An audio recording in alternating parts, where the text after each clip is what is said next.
You know it's this. Take a perk and a talk of that shit. Money swallowed like sis. Did it perfect in the kid. Got a billion who sang on my head. Look at better put on the road I just spent.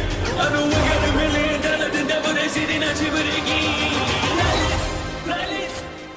Hello and welcome back, fellow anime lovers, to MangaMuse.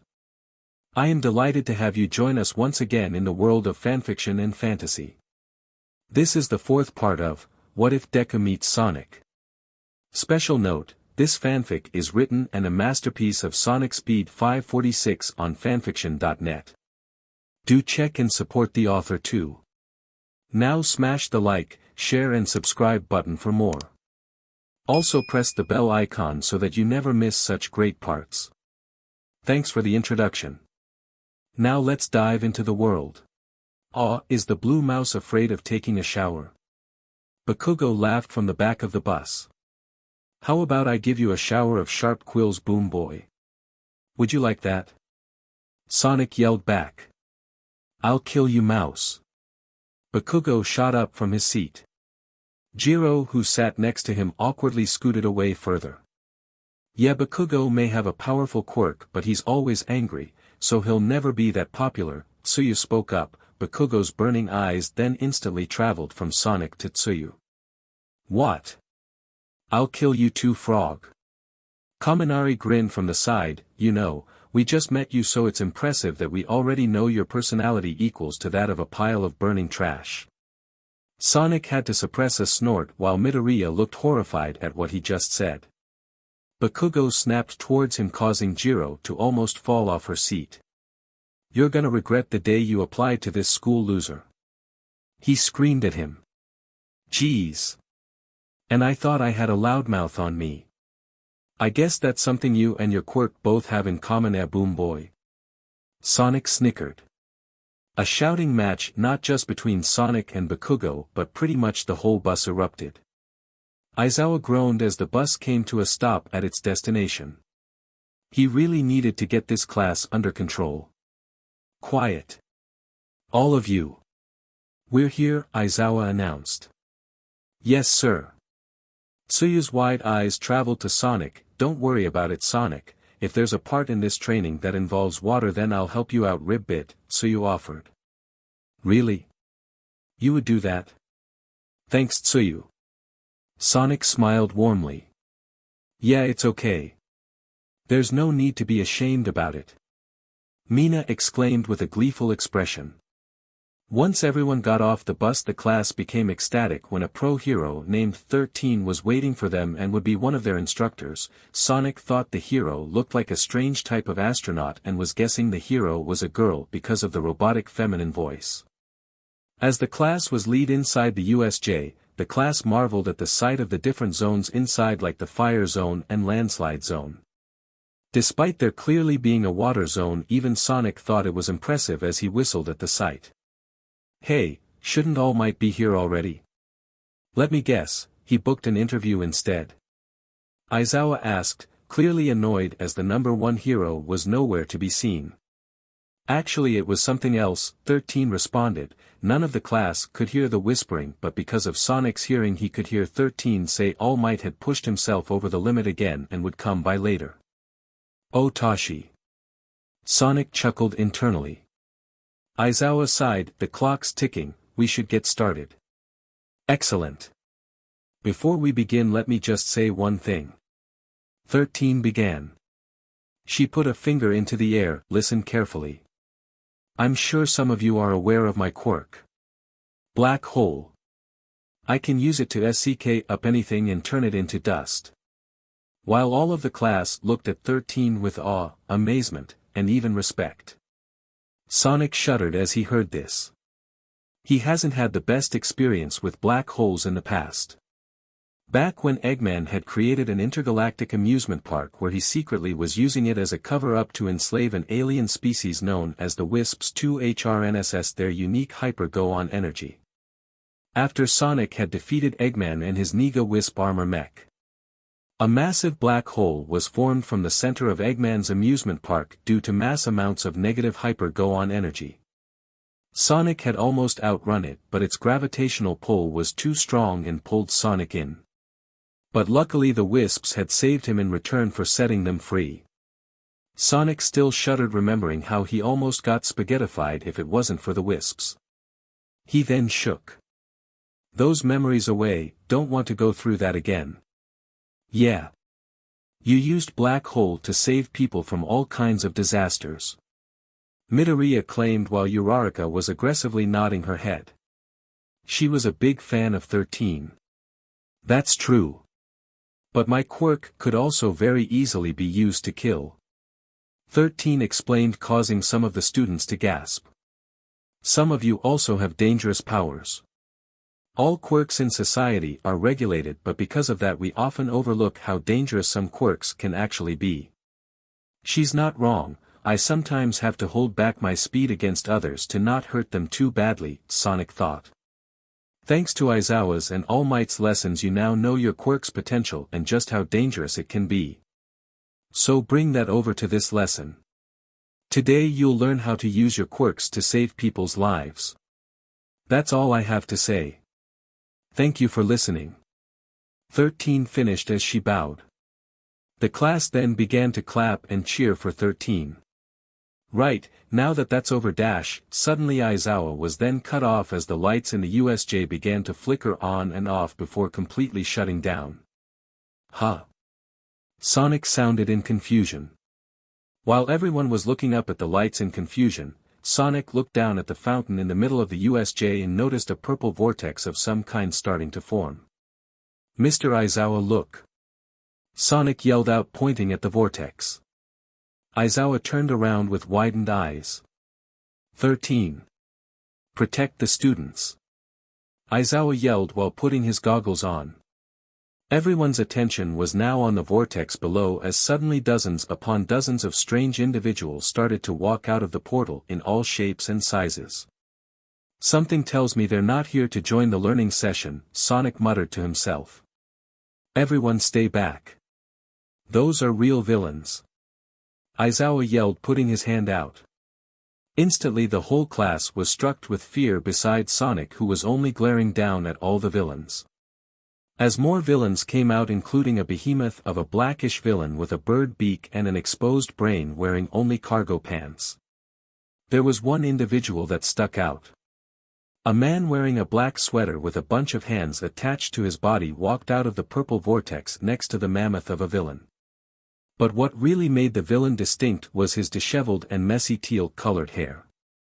However, when Sonic glanced at the portal the villains were coming out of, his heart rate began to rise as his palms got sweaty. That portal, why did it look so familiar? His eyes then widened as his mind flashed back to the day when all of this started. The last memory he had before getting sent to Limbo was the Time Eater sucking up all of his friends in eerie similar-looking portals. Even some of the time portals that lead to some of Sonic's most powerful villains in Limbo looked similar to what these villains were coming out of. Sonic's breath was caught in his throat. Was this the Time Eater? And if so, did that mean Eggman? No way. That can't be possible. Sonic thought. He and Classic Sonic had destroyed the Time Eater. They had even watched it blow up before getting sent here. There's no way it could have survived. As the class watched frozen in fear at the dozens of villains walking out of the portal, a loud ominous voice spoke out from the portal, the only real heroes I see are 13 and Eraserhead. Perplexing, according to the schedule we received from UA. The symbol of peace, All Might is supposed to be here. The voice spoke as a head with two glowing yellow's eyes formed from the top of the portal. Where is he, Kurojiri? The man wearing a black sweater with hands attached to his body growled. We went through all this trouble bringing our friends who were so eager to meet him, only to find two heroes and a bunch of brats. Perhaps if I kill a few of these brats I'll draw All Might out, the man threatened. Sonic's body slightly relaxed but was still tensed up. It seemed that portal wasn't the work of the Time Eater but by one of those villains. Eggman wasn't here. But he and his class still had to worry about these villains. Sonic glared down at all the villains below who could easily see the class.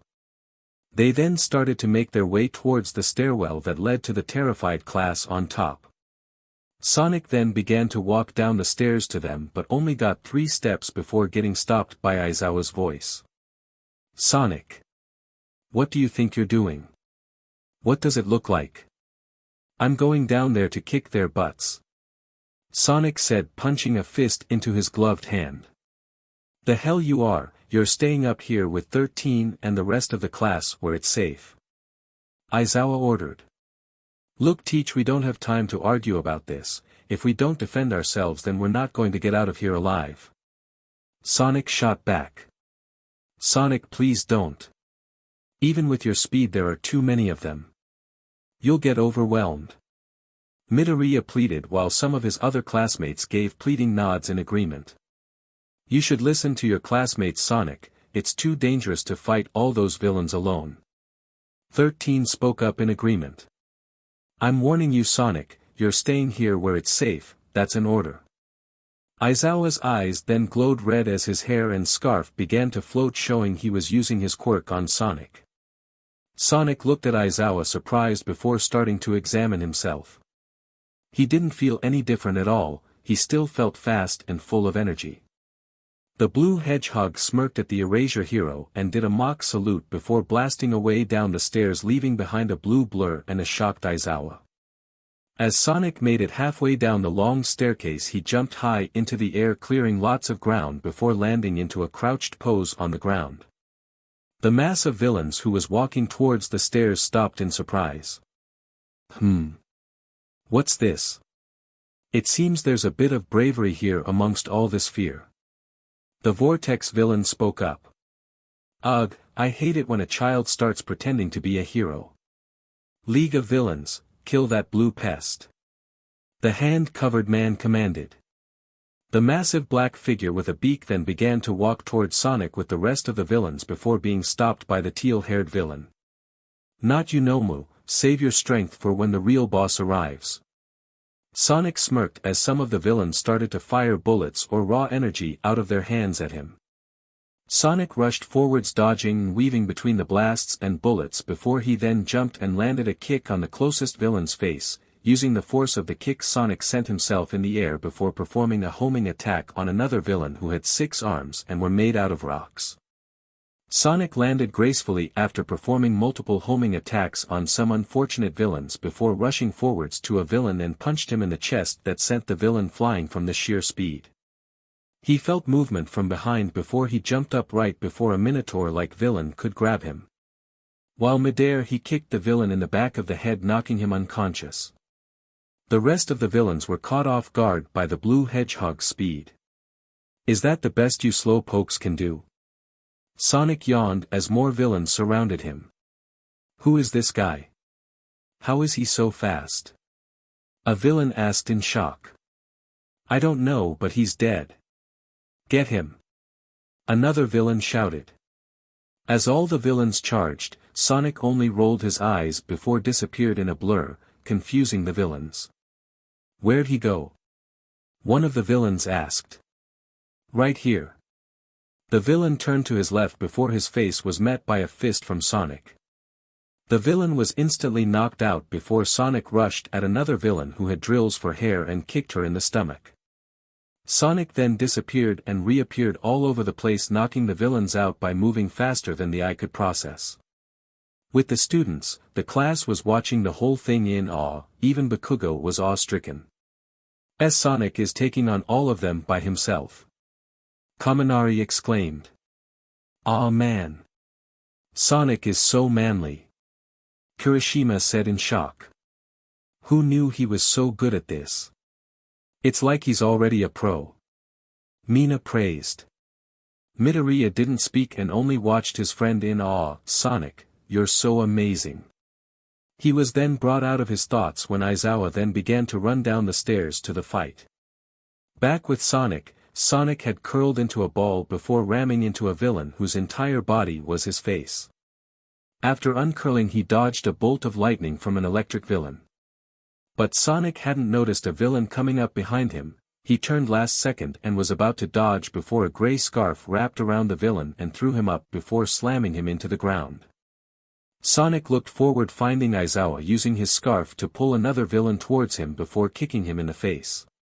"Nice moves, Teach," Sonic called out as he roundhouse kicked a villain who was made out of cards. "Sonic." Aizawa momentarily paused to uppercut a villain. "If we survive, we're having a very long talk after this," Aizawa coldly said as he threw another villain with his scarf.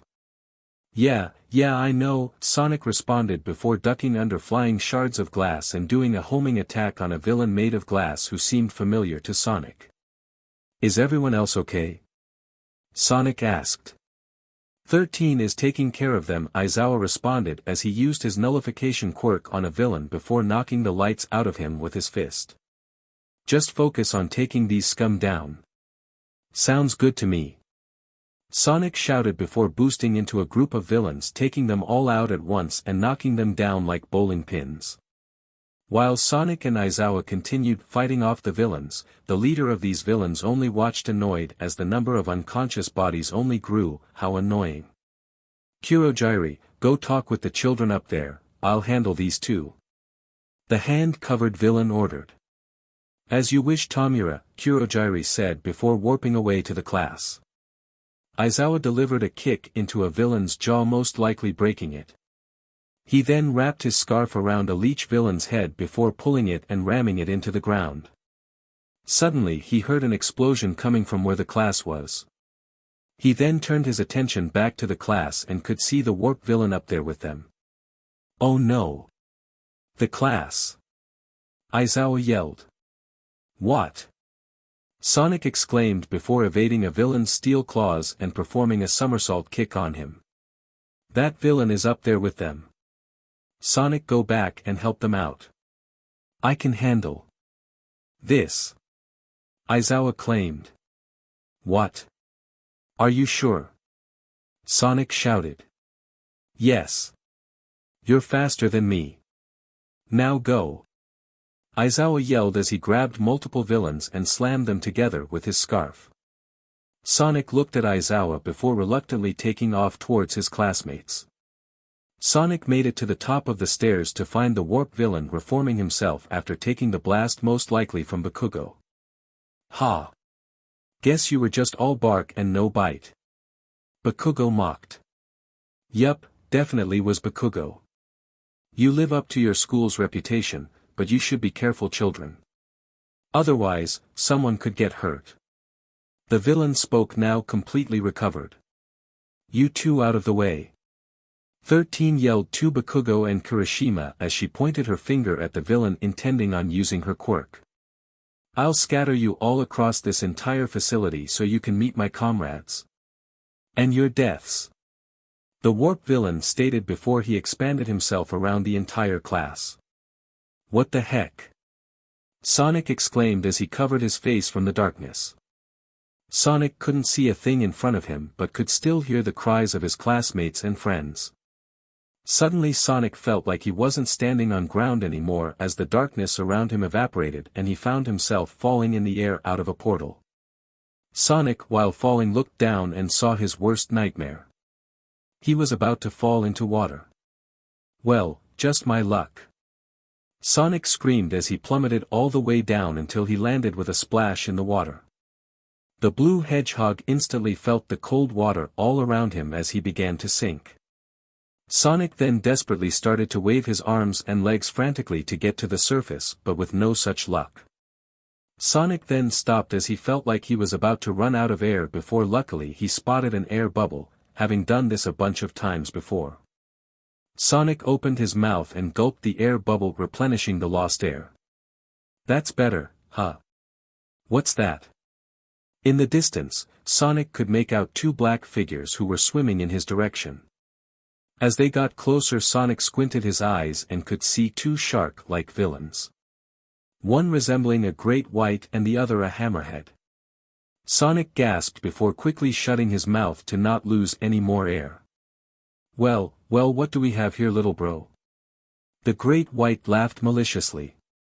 "It looks like lunch, big brother.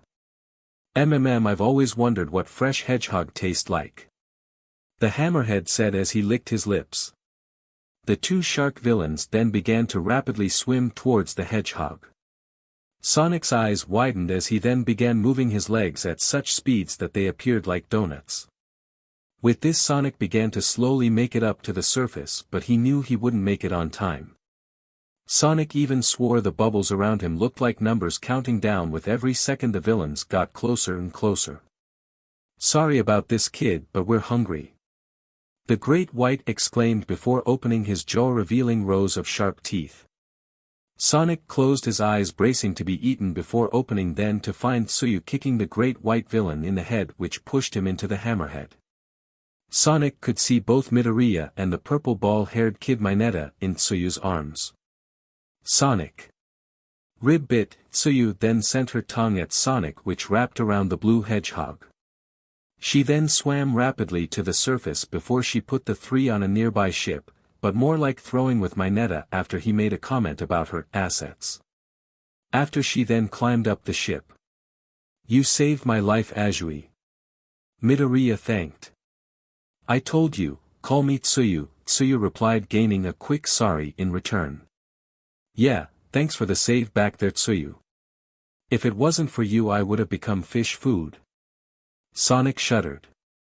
"No problem Ribbit, but this is starting off to be a terrible day in class, isn't it?" Tsuyu asked. "No kidding. One moment I'm thinking about eating chili dogs when I get home, and the next I'm falling out of the sky and into a shark tank," Sonic exclaimed. "I think I may have an idea on how those villains got in here in the first place," Midoriya spoke up. "Do you guys remember when the alarms went off and everyone ran in a panic yesterday? Not exactly a moment I'll cherish for the rest of my life." Sonic cringed as he got flashbacks of getting crushed between scared rampaging students. "Well, I think one of these villains used that as a diversion to get inside and steal the schedules," Izuku concluded. "It's possible Ribbit," Tsuyu agreed. "Actually, there was this one sketchy guy I had bumped into yesterday morning when me and Maurice were walking to school," Sonic spoke. "I don't know if there's any connection between him and this, but it seemed like he was just watching you. That is strange," Midoriya nodded in agreement. "But there's also something else that's been bugging me." What would that be?" Mineta spoke up with sounds of shivering in his voice. "Back with that warp villain, he was talking about how All Might was supposed to be here, like they came here specifically for him," Midoriya stated. "Are you suggesting they're here to kill him?" Sonic asked. "And now wait a minute," Mineta exclaimed. "There's no possible way for them to beat All Might. He's the strongest and toughest person around. Once he gets here, he'll PND these villains until there's nothing left," Mineta said as he made punching motions. "Think about it though, if the villains spent so much time planning this attack, then they probably figured out a way to kill him," Tsuyu explained. That statement made Sonic's stomach sink. The thought of someone killing Toshinori despite how powerful he is did not leave a good taste in Sonic's mouth. "You bastards! I am going to enjoy eating you." The four's thoughts were cut as they saw dozens of aquatic villains in the water starting to surround the boat. "Ah, villains!" Mineta screamed. "Whoa, calm down man," Sonic shouted towards Mineta. "Sonic's right, we can't start acting out irrationally. If we keep calm we can get out of this." Midoriya tried to comfort Mineta.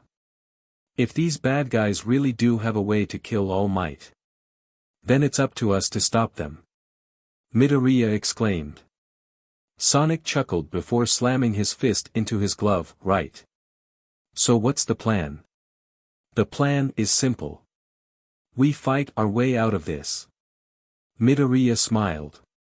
What? Fight? Did you hit your head or something when we got warped here?" Mineta cried out in fear. "It's the only viable thing we can do, we can't sit here and assume help will be on the way," Tsuyu explained. "That's exactly what we should do," he screamed. "Tsuyu's right. If we don't do anything then we're going to end up swimming with the fishes." Sonic motioned to the villains which made Mineta gulp. "There's something that doesn't stick with me though," Midoriya began. If they know about our quirks, then why would they send Tsuyu to the shipwreck zone? What do you mean, Midoriya? Sonic asked.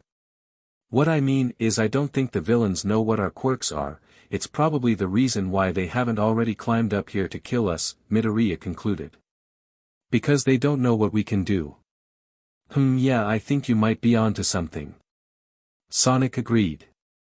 If they knew what I could do, then that mist villain would have sent me to someplace like the fire zone. A ribbit, Tsuyu stated, motioning to the fire zone in the distance. Midoriya nodded, which makes me think he took a gamble on us and sent all of us 2 different locations throughout the USJ. Well, he gambled mine correctly, Sonic grumbled. But how are we going to get out of here? Mineta cried. If we're going to start planning, then we should share each other's quirks. I'll go first, Tsuyu croaked.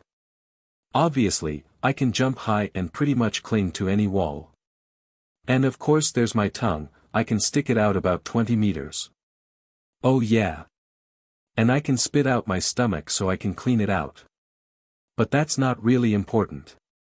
Tsuyu added. Sonic only scratched his head at that, while Mineta started to strangely blush. That's really cool. For me, I'm super strong, but it comes at a price. Once I use my power, I'm pretty much out of commission. Midoriya sadly stated. Right, he still hasn't gotten one for all fully controlled, Sonic thought. I've got these sticky ball, Mineta said as he took one off his head and placed it on the boat's wall. Their strength varies depending on how I'm feeling. And they grow back as fast as I pull them off, but I'll start to bleed if I use too many. Oh, and I'm the only one who's immune to their stickiness. Neat, Sonic complimented. I'll go next. I wouldn't want to brag, but I happen to be the fastest thing alive. Not only am I fast, but I can also curl up into a ball like a hedgehog and cut through things like steel with my quills. And I also have good hearing and a sense of smell. Sonic explained. This is good. We have a lot of things to work with here. Midoriya exclaimed. With strength, Midoriya referred to himself. Speed, he looked over to Sonic. Agility, he then glanced at Tsuyu. And a way of subduing the enemy, he finally looked at Mineta. I'm sure we can stop these villains. Midoriya exclaimed with confidence. Suddenly, a giant claw made out of water came crashing on the ship, cutting the thing in half. The 4U student stumbled while Mineta cried out in fear as the ship started to sink. I'm starting to get bored. Let's get this show on the road. A villain yelled out. Now that's a problem. Sonic yelled out. Mineta then started to cry before frantically started throwing his ball into the water at the villains. Mineta, calm down. Midoriya exclaimed. You sure this hero thing was cut out for you? Ribbit, Tsuyu asked. Shut up. I don't want to die without touching Yaoyorozu's boobies first. Sonic only looked at Mineta with disbelief. Wow, the thought of death really brings the crazy out of people.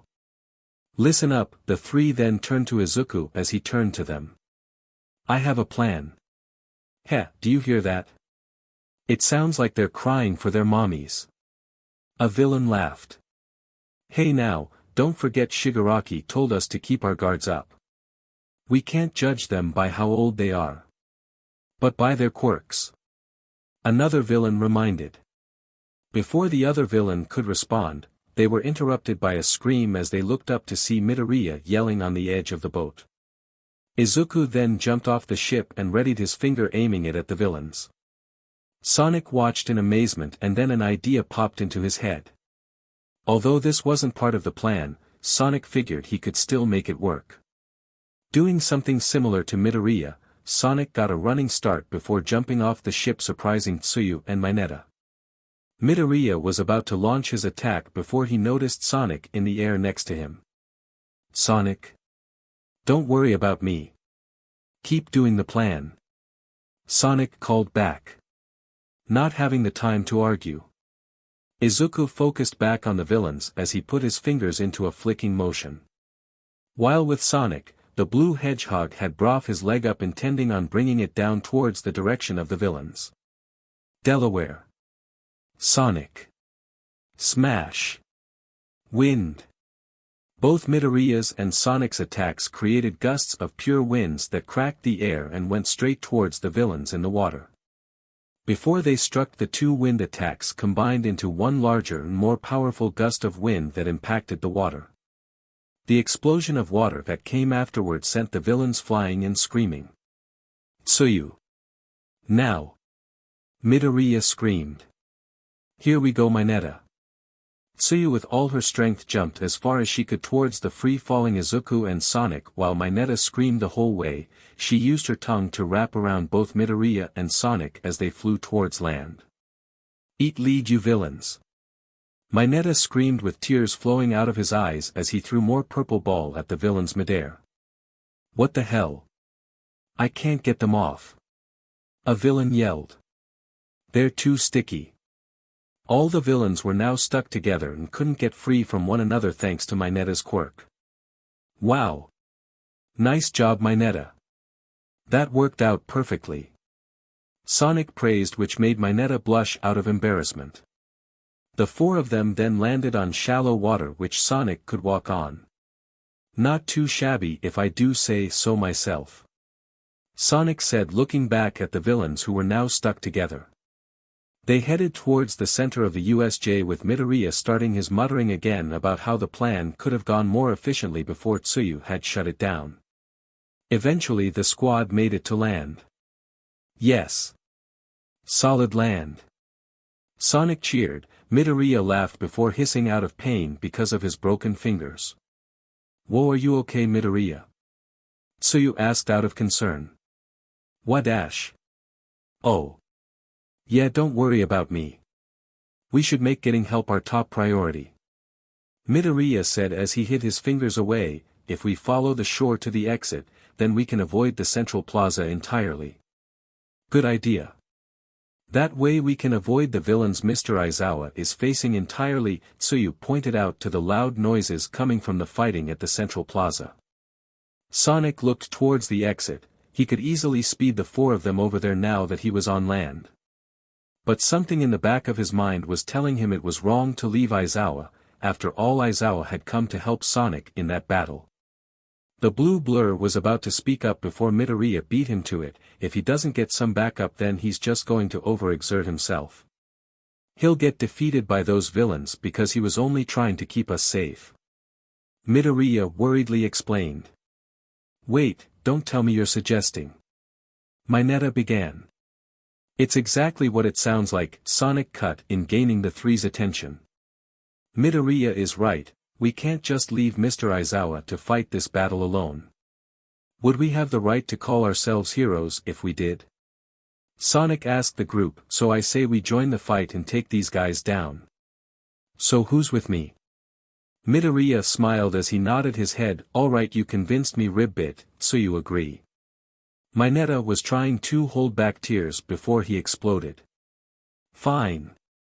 But only because I am too scared to run to the exit by myself. Mineta sobbed. Sonic gave a grin before turning to the battle. Let's try to be as quiet as possible, Mineta whispered as the four of them peeped over the ledge from the water into the main plaza. The four of them could see dozens of unconscious bodies around Aizawa, who had taken down two more villains. Aizawa seems like he has this taken care of. Are you sure we need to help? Mineta asked. Wait, look. Midoriya pointed. The four looked to the man with hands attached to his body as he began to fully sprint at Aizawa, leaving behind the massive black creature. Aizawa charged as well before ducking under the villain's hand and delivering an elbow to the stomach. Yes. Sonic silently cheered. The quick moment, however, was ended when the villain grabbed Aizawa's elbow he was hit with. It was strong to see when you were jumping around, but I found your tell. The villain spoke in a dried voice. It's your hair. Aizawa's eyes widened. When it drops, it means you've stopped using your quirk. The villain pointed out as suddenly the elbow he grabbed onto started to fall apart and decay. The four watching gasped while Sonic's eyes widened at the display. What is he doing to his arm? How dangerous is his quirk? You're having to blink more, if you're not careful. You just might fall apart. The teal-haired villain boasted. Aizawa's arms continued to decay until even muscle showed before he managed to push him off and land a punch on his face. He felt a presence behind him as he nearly dodged an attack from another villain before kicking the villain away. He was quickly surrounded more villains as he clutched his now decayed elbow in pain. The villains all rushed him. Aizawa maneuvered around the first one before wrapping him up with his scarf and throwing him quite the distance. He then punched the second one before sending a roundhouse kick at the third. Sonic watched in awe, despite getting off on the wrong foot with the teacher. Sonic's respect for him had grown as he watched him fight off all of these villains at once. Just so he could protect the students. Even if he was tired and injured. Like a real hero. And look at you, you're still standing. The villain said amazed. You really are so cool. Alright, this our chance. We can take him. Sonic whispered. Midoriya and Tsuyu nodded while Mineta reluctantly shook his. Sonic was now about to run in and attack the villain, but before he could, the hand-covered villain said something that made stop in his tracks. Oh, and by the way, hero. The villain started. Suddenly, faster than the eye could see. A giant black blur zoomed around and behind Aizawa. Aizawa looked behind him in horror to see the black behemoth with an exposed brain towering over and looking down at him with its horrific dead eyes. Sonic's eyes widened, he didn't even see the thing move from his original position. I'm not the final boss. The giant of a villain then grabbed Aizawa with just one hand before repeatedly smashing him into the ground. With each slam came more blood, bones were definitely breaking as a crunching noise could be heard. The four only watched from the side mortified. And no, Mr. Aizawa. Midoriya whispered as he covered his mouth in horror. What do you think of him, Eraserhead? He's the bioengineered anti-symbol of peace. The one who will kill All Might. The villain bragged on. But you can call him, Nomu. The creature now known as Nomu let out a horrific shriek as he squatted over Aizawa and grabbed his arm with one hand and held him down with the other.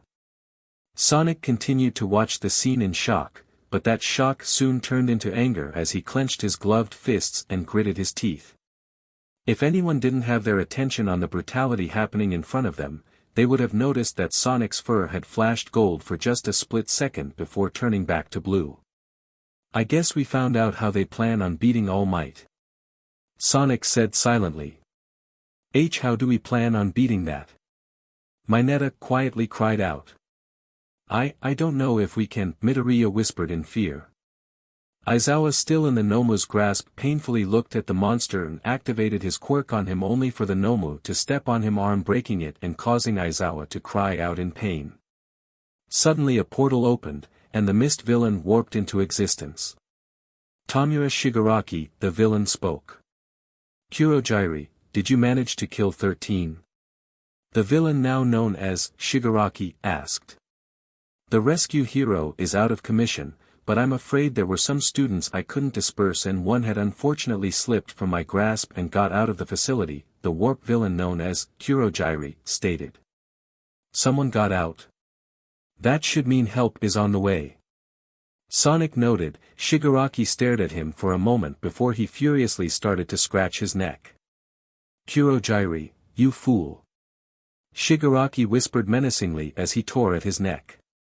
If I could, I would tear you down atom from atom. All of a sudden Shigaraki stopped scratching his neck with a grunt. There's no way we can win if a dozen of pros shows up to stop us. It's game over. Back to the title screen, Shigaraki said, disappointed, acting like this was a video game. And I was looking forward to finishing this today, damn it. Let's go home. Wait, what? They're leaving? Just like that? Sonic muttered with confusion. Did I hear that right? Did he say they're going to just leave? Mineta whispered as his hopes grew. That's what it sounded like to me, Tsuyu responded. It seems weird that they'll retreat at this point though even if help is on the way. Midoriya said, gaining a nod from Sonic. What are you up to, chapped lips? Sonic muttered, not taking his eyes off the hand-covered villain. Oh. Before we leave. Let's make sure the symbol of peace is broken. The villain suddenly spoke once more. Let's wreck his pride. The villain announced loudly as he turned towards the group and at inhuman speeds made a break for them with his hand stretched out towards Tsuyu. It was almost like slow motion. For Midoriya and Mineta, they hadn't even registered that the villain was in front of them, not even Tsuyu, who the villain's hand was mere inches away from disintegrating her face. But for Sonic, Sonic's eyes had widened the moment he realized the villain knew where they were. He turned his head to the left and saw the villain's hand was about to make contact with Tsuyu, who still hadn't even processed that the villain was in front of her, about to take her life away. Acting quick, Sonic jumped up and kicked the villain's arm away before it made contact with Tsuyu, before twisting his body and using his other leg to kick into the villain's severed hand that covered his face, knocking him back and making his feet skid against the floor. The other three gasped at the situation change. Shigaraki growled as he held his face before glaring at Sonic. You, just who the hell do you think you are? Shigaraki demanded angrily. Me? Sonic sarcastically said as he pointed at himself. I'm just a hyperactive blue hedgehog who has a very unhealthy obsession with chili dogs. Sonic smirked at first, but then that smirk fell. But I'm also the hedgehog who's going to kick your butt for even daring to threaten my friends. Not giving the enemy a chance to make a move, Sonic borrowed an old move from his younger self as he started to rapidly spin in a ball before he shot at high speeds at Shigaraki. Just before he rammed into him, the Nomu jumped in the way and held his hand out, blocking the hedgehog. Sonic spined faster and faster as he could, trying to pierce through the Nomu but couldn't before retreating by jumping away. Seriously? Not a single scratch. Not only is my Nomu strong, but he's a tough cookie as well. Shigaraki said as he wagged his finger while the warp villain just watched from the side. Especially with that shock absorption of his. He was made to kill All Might. Nothing you do can hurt him. Now Nomu, squash that blue rat. Shigaraki commanded. The Nomu then moved at super speeds at Sonic and brought his fist up, intending on bringing down upon the hedgehog, but Sonic fortunately sped out of the way just as the black fist crashed into the ground, creating a miniature shock wave. This thing's faster than I thought. Sonic then rushed at the Nomu and jumped over an upcoming punch by doing a side flip and landed behind the monster, where Sonic unleashed a barrage of fists onto its back only for the Nomu to not react at all. Sonic tucked into a ball, rolling under a side swipe before jumping in the air and landing a homing attack on the Nomu's brain. That seemed to do something as it made the Nomu stumble, but any damage that was inflicted on the brain was instantly healed. Oh. Did I forget to mention my Nomu has a healing factor as well? Silly me. Shigaraki began to cackle. You've got to be kidding me. Sonic said, irritated. The Nomu then brought both of his fists up, about to bring them down on Sonic before the blue hedgehog rolled out of the way. Sonic then moved at incredible speeds around the Nomu, leaving multiple afterimages of himself punching and kicking it all across his body with little to no effect. The Nomu shrieked as it attempted to grab Sonic, only for the hedgehog to hop over it and delivered an axe kick straight to its exposed brain. But once again any damage was healed up. Fighting this thing is gonna do me no good, Sonic thought as he continued to dodge and weave from the Nomu's attacks. An idea popped into Sonic's mind: if I can't hurt this thing, then I'll just have to lead it away from my friends and Aizawa. Sonic then leaped forwards, drop kicking the Nomu in the face before using its face to jump far back in the air. Hey big and ugly. Catch me if you can. Sonic taunted before taking off in a random direction. The Nomu howled before chasing after the blue blur. If Sonic was right, then the Nomu right now should only be after him and shouldn't harm anyone else unless told so by that villain covered in hands. The USJ was a big enough area for Sonic to run around even with death closely on his tail. As the chase went on, Sonic was starting to come up on the fire zone. He blew past the entrance before coming to a stop. He was in a city, but there was fire almost everywhere. Toasty, a loud crash was then heard from above as Sonic looked up and could see the Nomu had crashed through the zone's dome, falling down towards the hedgehog. Yikes! Sonic then made a break for it, running through the city with the Nomu still hot on his trail. Sonic dodged between cars and even fire before making a sharp turn. The Nomu was following closely behind by jumping from building to building. The creature then suddenly jumped high into the air, about to come on top of Sonic. Sonic rolled out of the way as the Nomu crashed into the street, the force sending the blue hedgehog crashing through a building. Ow, that's gonna leave a mark. Sonic shook any pain off and took off before the Nomu could reach him. Sonic zoomed out of the fire zone with the Nomu right behind.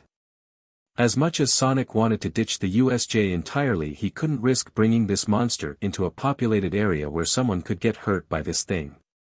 Not to mention he didn't want to abandon his friends with that creep covered in hands. Right now he was hoping Izuku, Tsuyu, and Mineta could fight him off while he tries to keep the Nomu busy until All Might and the other heroes arrive.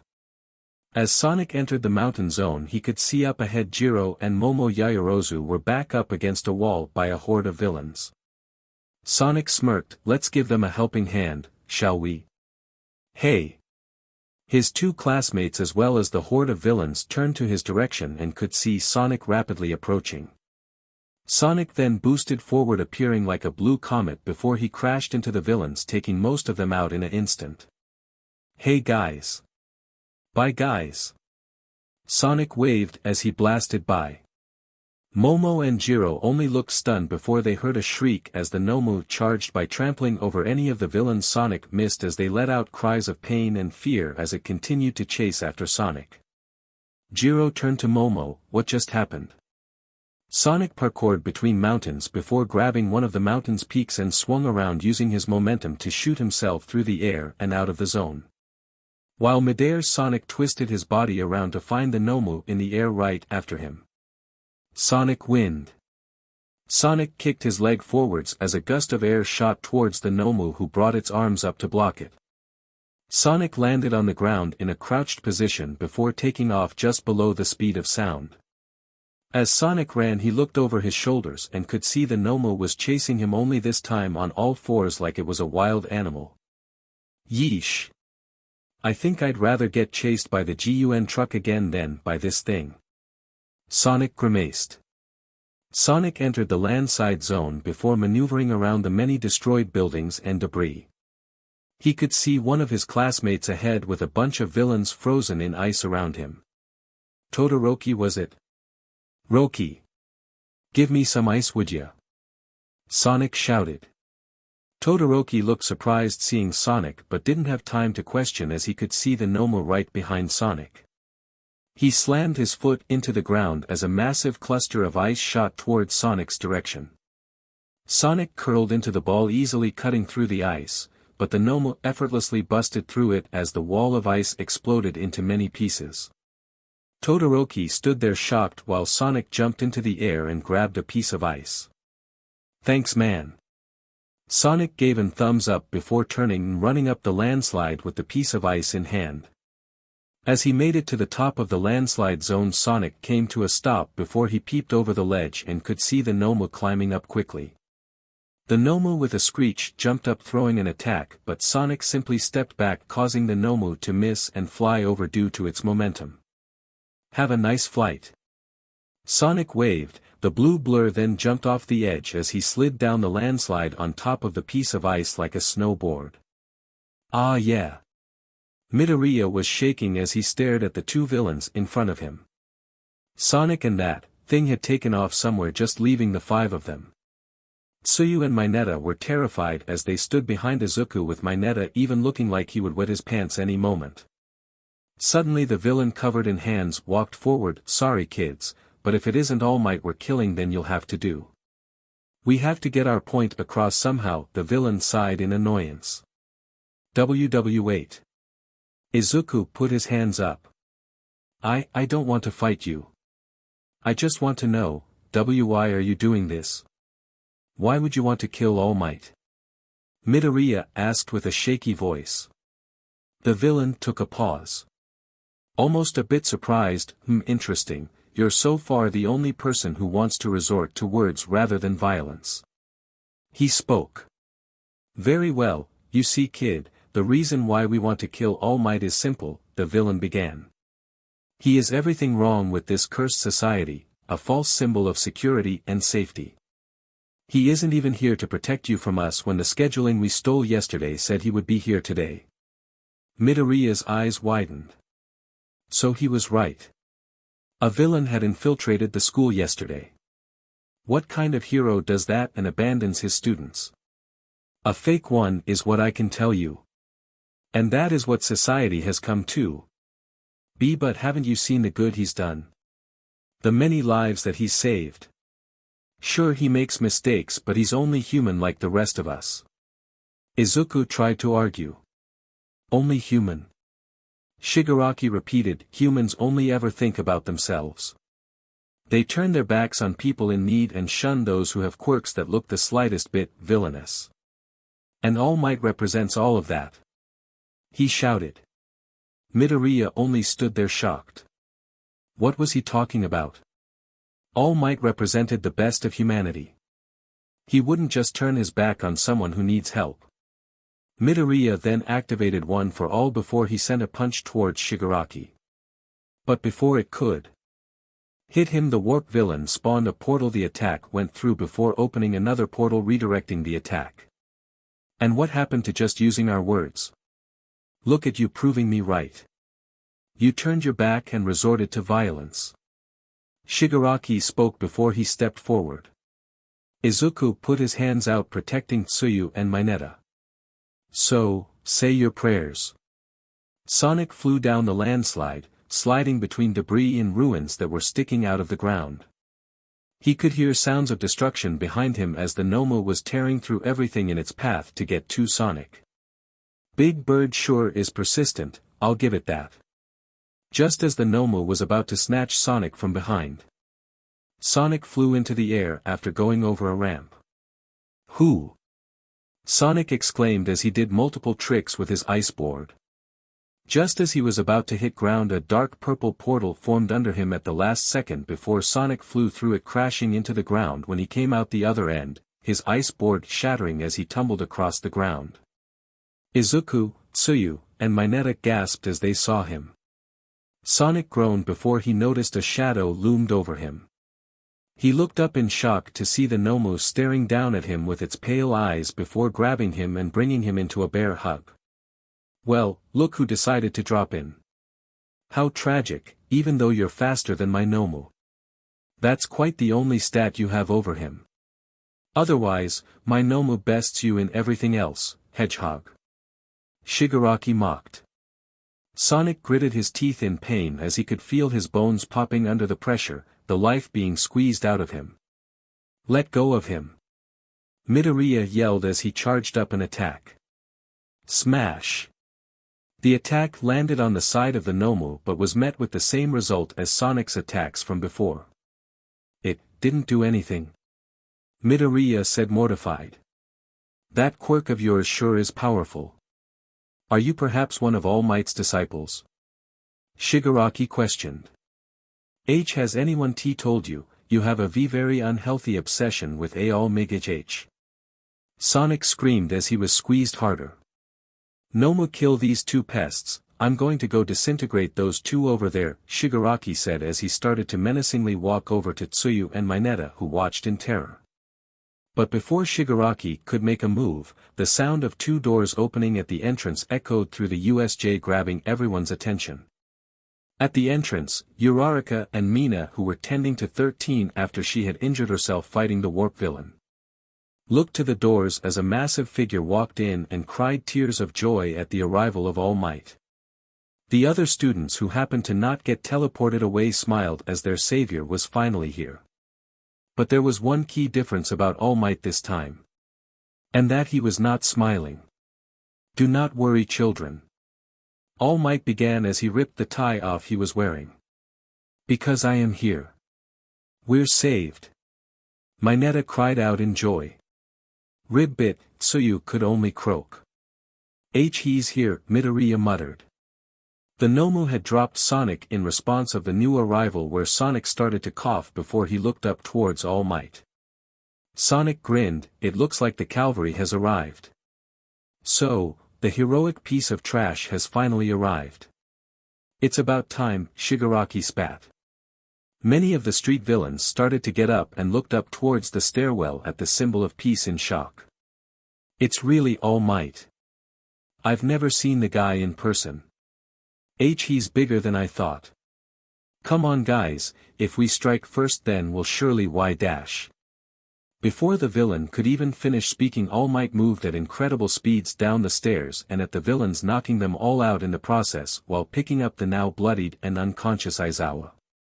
I'm sorry Aizawa, I should have been here, All Might whispered an apology before he turned to everyone else. At high speeds, All Might moved Midoriya, Tsuyu, Mineta, and Sonic out of harm's way while setting Aizawa down. What the heck?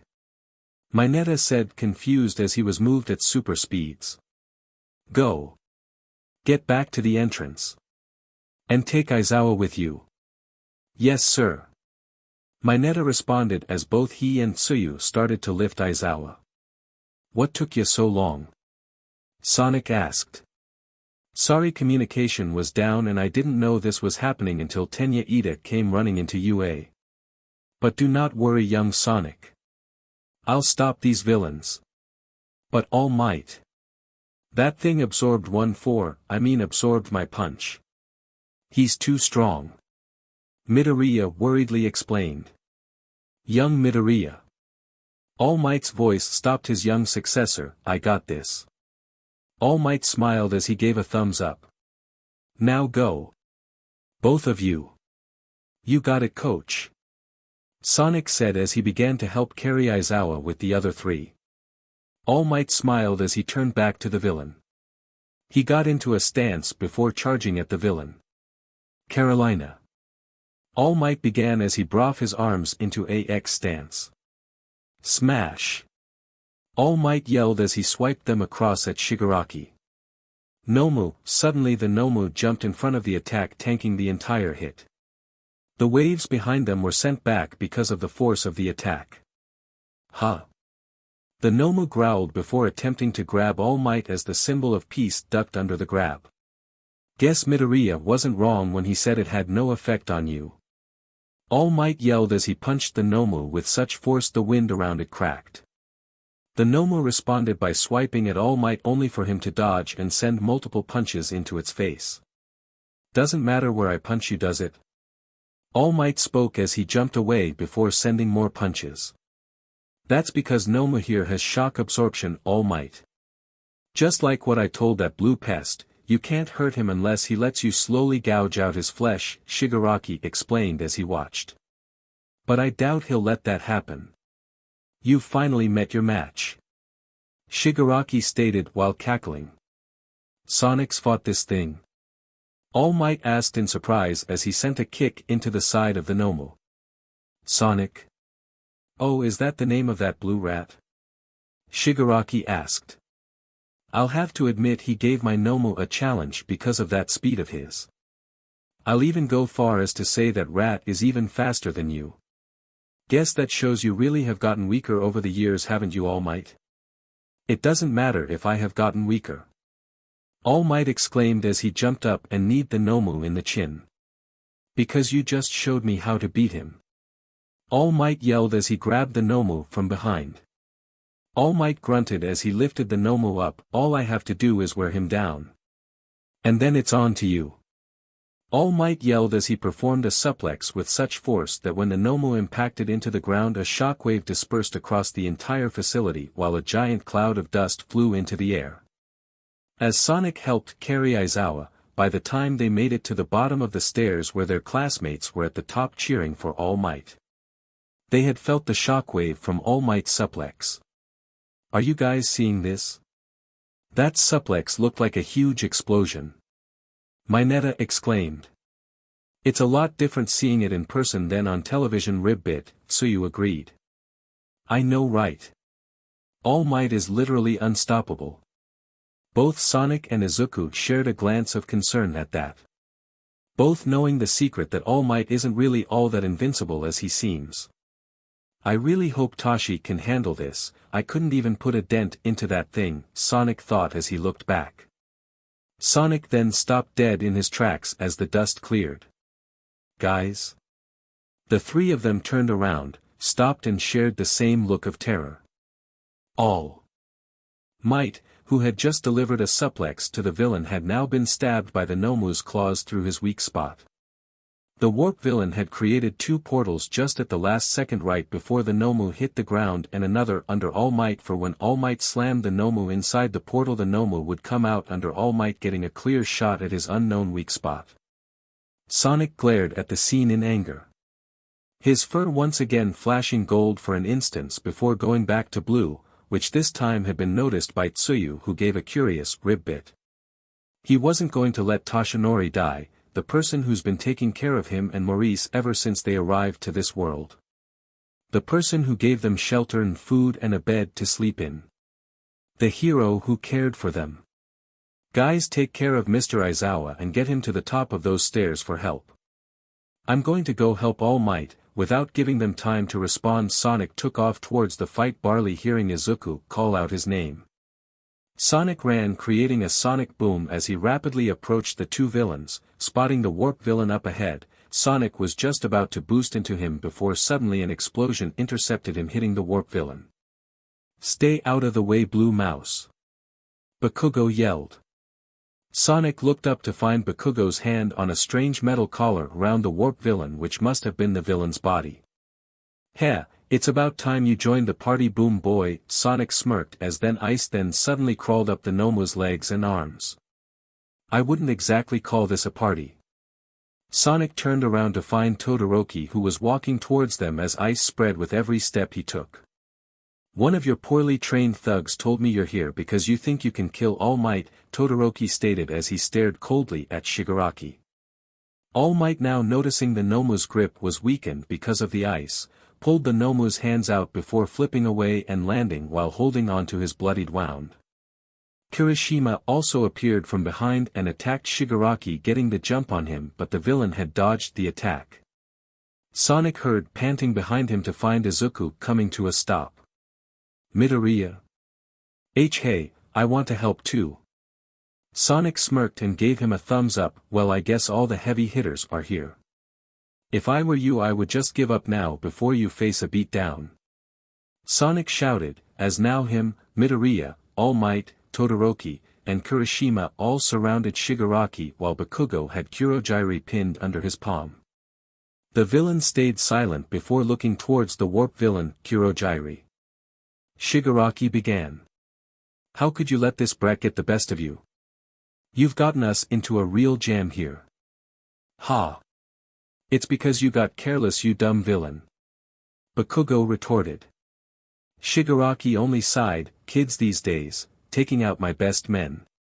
They really are amazing," Shigaraki said before he looked towards his Nomu. The Nomu then suddenly crawled out of the portal with both his right leg and arm falling off.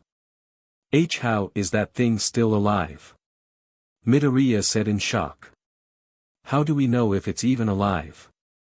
Sonic asked. As the Nomu hopped around, its limbs began to rapidly grow back as red tendrils began to grow before they formed an arm and a leg.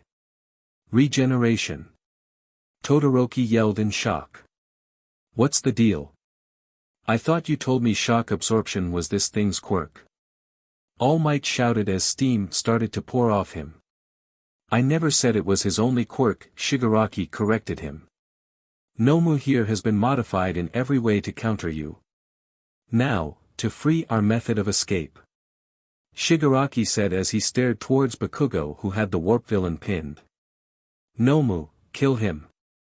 On command at a blinding speed, the Nomu rushed towards Bakugou with the intent on ending him. All Might raced to Bakugou, trying to beat the Nomu to him. It was like time was frozen for the two. I am not going to make it to him." All Might mentally screamed as he could feel the steam coming off his body more rapidly, showing he couldn't keep this form for much longer. And worse, he could see the Nomu was about to strike Bakugou with a blow that surely would be fatal. No. But out of the corner of All Might's eye, All Might could see a blue blur running towards Bakugou and pushing him out of the way just as the Nomu struck his fist, and instead of Bakugou, Sonic took the blow. The shockwave following the punch knocked everyone back and could be felt as far as the rest class of the class watching from the entrance. Sonic felt the air get knocked right out of him as well as a couple of ribs instantly shattering. His head went forward against the Nomu's fist as he was sent flying out into the shipwreck zone and crashed into the cold deep water where he then drifted into unconsciousness. Sonic! Midoriya screamed while everyone only stood still stunned at what happened. All Might fell to his knees slamming a fist into the ground cursing at himself for not being faster. Bakugou looked towards the water still on the ground shocked wondering why had Sonic done that. Why did he take the blow for him? Back with the rest of the class, everyone only stood silent as they had watched the ordeal from afar. Is Sonic okay? Uraraka stuttered as tears began to form in her eyes. Ribbit, Tsuyu croaked depressingly. I don't know, he just took a punch from something that was supposed to kill All Might, Zero spoke sounding unsure. And nobody can really survive smithing like that. He's gotta be okay. Right. He's the fastest thing alive. Just like he said he was. Alright? Mineta sniffled as he was on the verge of tears. Well, I wasn't intending on that to happen, Shigaraki scratched his head as the warp villain teleported to his side. That was quite admirable, Kurojiri commented. Oh well, it doesn't matter, the blue pest is gone. UBSTRD. Kirishima yelled as he charged at Shigaraki activating his hardening quirk. Nomu, you know what to do. The Nomu then appeared in front of Kirishima and was about to strike before All Might jumped in and caught the punch and kneed the behemoth in stomach before putting his hands together and slamming them against the Nomu's chin. You're going to pay for that, villain. As the fight between All Might and the Nomu went on, Midoriya had his eyes on the shipwreck bay hoping to find any sign of Sonic. He was brought out of his thoughts when a hand was put on his shoulder. He turned around to find Todoroki. I'm sorry, but no one could have survived a punch like that besides All Might himself. Midoriya looked at him for a moment before staring at the floor clenching his fists as tears began to form. In the dark depths, Sonic slowly sank as the last amounts of air he had left disappeared. Sonic slowly reached out to the light that was the surface as it got further and further away while he continued to sink farther into the darkness. Sonic knew in the back of his mind that his story ends here. That this is how he dies. On another world in another universe that wasn't even his own. His mind then flashed to the friends he made here. Izuku, Uraraka, Ida, Kirishima and Pony. Thinking about them made Sonic smile even close to death. Sonic's thoughts then moved to old friends back on his world, to everyone he's met. Knuckles, Amy, Charmy, Espio, Vector, Cream, Silver, Blaze, Rouge, Shadow, and even his younger self. But the most important person he thought of was his best friend. Tails. Sonic weakly thought, closing his eyes as the darkness fully consumed around him. You can win, Sonic. You always do. No. My story doesn't end. Here, it only ends when I stop running. Sonic opened his eyes suddenly, only what were different about them was that they were not green anymore but crimson red. As Sonic closed his eyes again in concentration, 7 multicolored lights spawned in around him. Toshinori's house was as quiet as a mouse. You could hear a pin drop. Unwashed dishes sat in the sink.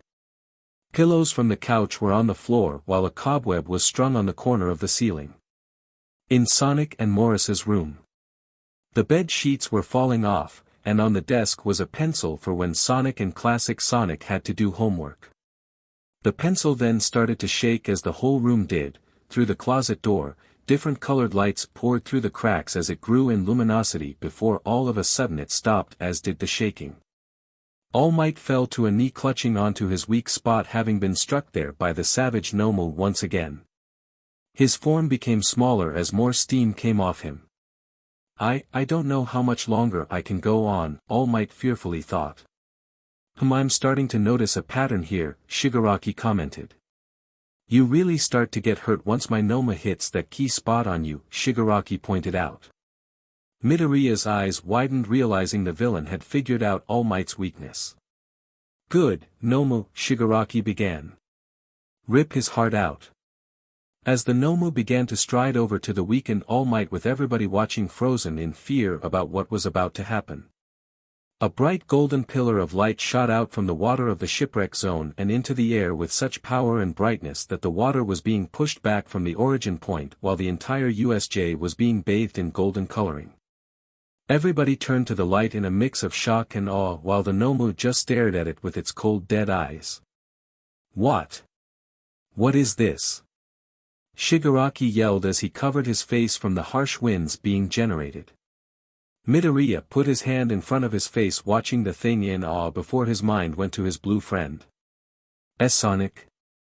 With the rest of the class, their reactions were quite similar as they watched the golden specular from afar. Whoa! What is that? Shoji shouted. I don't know. Ribbit, so you said. Well, whatever it.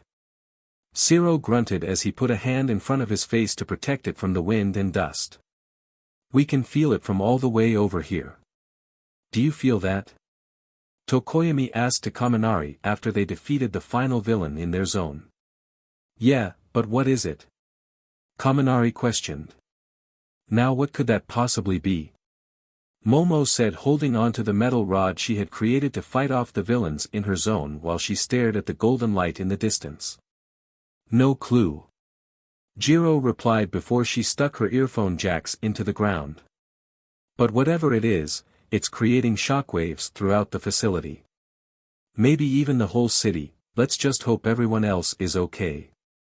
As the golden pillar of light's luminosity and power decreased, everyone's eyes landed onto a levitating golden figure emulating an aura with 7 different colored gemstones orbiting around him. Everyone was shocked and stunned as their eyes landed upon the now golden Sonic. The now Supersonic. Okay, everyone. You have until the end of class to finish the assignment. So get rockin'. Present Mike announced, receiving multiple groans from Class 1B. Classic Sonic slumped his head on his hand as he looked down at the list of complex algebra questions he had to solve on his desk.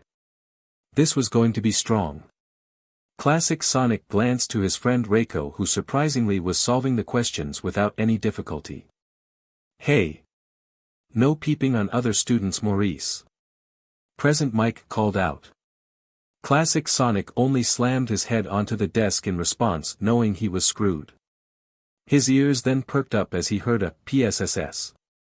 Classic Sonic looked to his right to see Reiko glancing at him, and then at Present Mike. Classic Sonic turned to the teacher and could see he wasn't paying attention to the class and was on his phone. He turned back to Reiko, to which she nodded at him. Suddenly she used her quirk as her paper glowed a purple hue and quickly passed it over to the blue hedgehog. Now, knowing she was helping him out, Classic Sonic quickly copied the work on his paper as fast as he could. Just as he was about to copy the last problem, he froze out of fear as he heard Present Mike chuckle. He looked up to find Present Mike was only laughing at something on his phone. The young Sonic then quickly answered the last problem before Reiko brought her paper back to her with her quirk. Classic Sonic looked at her and nodded while giving a thankful smile. No problem, Reiko whispered back while smiling. Classic Sonic stretched his arms with a smirk, now satisfied that he didn't have to do any more math. His eyes traveled the room before they stopped on Pony, who sat a few seats up ahead. The young Sonic's mood instantly fell. Right, he still needed to tell her the truth.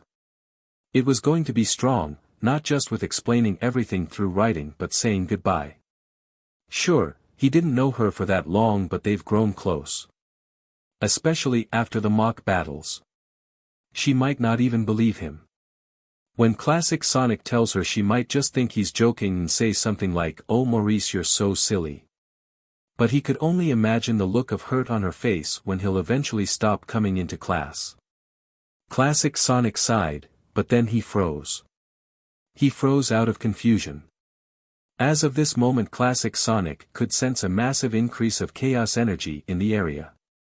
Classic Sonic had used the Chaos Emeralds enough to the point where he developed a sixth sense, you could say, and could detect chaos energy. Chaos energy was all around Sonic's world. But when the Sonics arrived to this world, they couldn't feel an ounce of chaos energy anywhere but from the Chaos Emeralds themselves. So why was he sensing a sudden increase? "Hey, you okay, Maurice?" Reiko asked, noticing the blue hedgehog's confusion. Before classic Sonic could respond, the classroom as well as Udare itself began to shake. Class B looked up from their work confused. What's going on?" A boy named Tetsu asked. "I'm sure everything is okay, kids. It's probably just an earthquake. Let's all just stay calm." Present Mike said. The moment he said that, a loud boom was heard as golden light shined into the classroom from the outside. The students looked outside and could see a beam of gold shooting into the sky from a building afar. "Whoa! What is that?" A boy named Aways exclaimed. "It's super bright," Pony said, holding up her hands. "Too bright," a boy named Kurwaro cringed as he could feel the bright light affecting him because of his quirk. "Whatever it is, I think it's coming from the USJ," Kendo said as she enlarged her hand to block the light. Present Mike watched in awe before his phone suddenly rang on his desk. He quickly ran over and picked it up. As he listened, his face got noticeably pale before the call ended. "Everyone needs to stay here in the class. I have to get down there," Present Mike yelled as he ran out of the classroom. "Wait, what? What's happening?" A timid boy named Shouta asked, frightened. "Are villains attacking the school?" A girl named Tokage asked. As the class discussed with each other on what was happening, classic Sonic stared at the beam of light in worry. The sudden increase of chaos energy and this golden spectacle only meant one thing. Someone was entering a super form. Classic Sonic knew only one person here who could do that, which was his future self. Classic Sonic knew the stakes on what would happen if the Chaos Emerald's power were shown to this world. He knew his future self wouldn't just show that type of power off. So the question was, why was Sonic using the Chaos Emeralds? Izuku had seen many different types of quirks and strange abilities in his life. In his hero journal he had tons of information and data on quirks. Midoriya had seen simple quirks like controlling water all the way to bizarre ones like having a spray bottle for a head. But this? Izuku was completely lost, confused and straight up terrified. What the heck is this? What happened to Sonic? Izuku screamed mentally as he stared at Sonic in absolute shock, who was now landing just at the edge of the water. Izuku and his classmates as well as the two villains couldn't move a muscle or speak as they felt this newfound pressure of power coming from Sonic. Sonic's once blue fur was now a bright gold, his laid-back quills were sticking straight up and his green eyes were now crimson red, much like that of Bakugou's. Yellow energy was swirling around him, producing a humming sound, as well as white sparkles that looked like stars would reappear and disappear into existence around him. And of course one of the more noticeable traits Izuku and everyone else could see were the 7 strange diamond-like stones, each one a different color, that was orbiting around Sonic. "SS Sonic? Is that you, man?" Kirishima stuttered. Bakugou, who was right next to him, mouth was wide open in shock and couldn't think of anything to say, much with the same with Todoroki. Kurojiri, the warp villain who was responsible for bringing Shigaraki and the League of Villains here, was staring at Sonic in fear. This power, I have never felt such power before, even from him, Kurojiri thought as he then eyed the emeralds around Sonic. Those gemstones, are they what's responsible for this power? All Might clutched onto his side as he stared at Sonic in shock. His appearance, the Chaos Emeralds. This must be the infamous, super form young Sonic and Maurice told me about. All Might thought before he glanced at the villains. Even if young Sonic defeats the villains with the Emerald's power, how are we going to explain this after? All Might thought with worry. Supersonic now glared forward at Shigaraki, who was looking back at him with wide scared eyes. Before anyone could make a move, Sonic spoke 2 words. Chaos control. Sonic as well as the Chaos Emeralds disappeared in a blue flash of light, leaving everyone stunned and a frantic Shigaraki's. Nomu. Find that rat and dash. And... Shigaraki spun around to find the bright Supersonic right in front of him, levitating off the ground, glaring down at him. And what exactly? Sonic threatened. On instinct, Shigaraki's body moved on its own as he grabbed onto Sonic. All 5 of his fingers touching the Super Hedgehog's chest. An evil grin grew on Shigaraki's face, knowing Sonic will soon start to fall apart. How stupid this flying rat was. Why would he just let him touch him, knowing what his quirk could do? He didn't know why this rat was so different now from before, but it was only a matter of a few seconds before he would decay into nothingness. Only, he didn't. Shigaraki's face fell as he stared at Sonic in utter shock. Why wasn't he decaying? The villain pressed his fingers against the hedgehog's chest once again, only for nothing to happen. He stared at his fingers in disbelief. I don't understand. Why isn't my quirk working on you? Supersonic mustered up a smirk. Nice try, chapped lips. But I'm invincible when I'm like this. You can't touch me.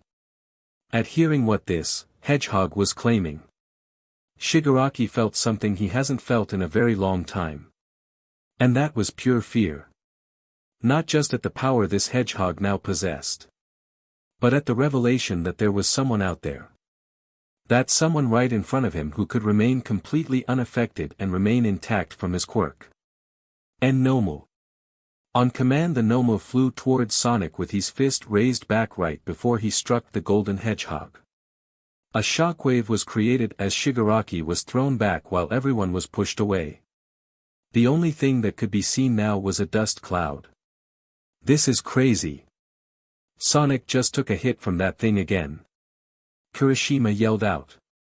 But why the hell is the blue mouse yellow? And what's with all these extra quirks he has now? Bakugou yelled back. Izuku looked towards his childhood friend/bully and couldn't help but agree. Sonic, what were you hiding from us? Izuku thought before he glanced towards Todoroki. Izuku noticed that Todoroki was staring at the dust cloud dumbfounded.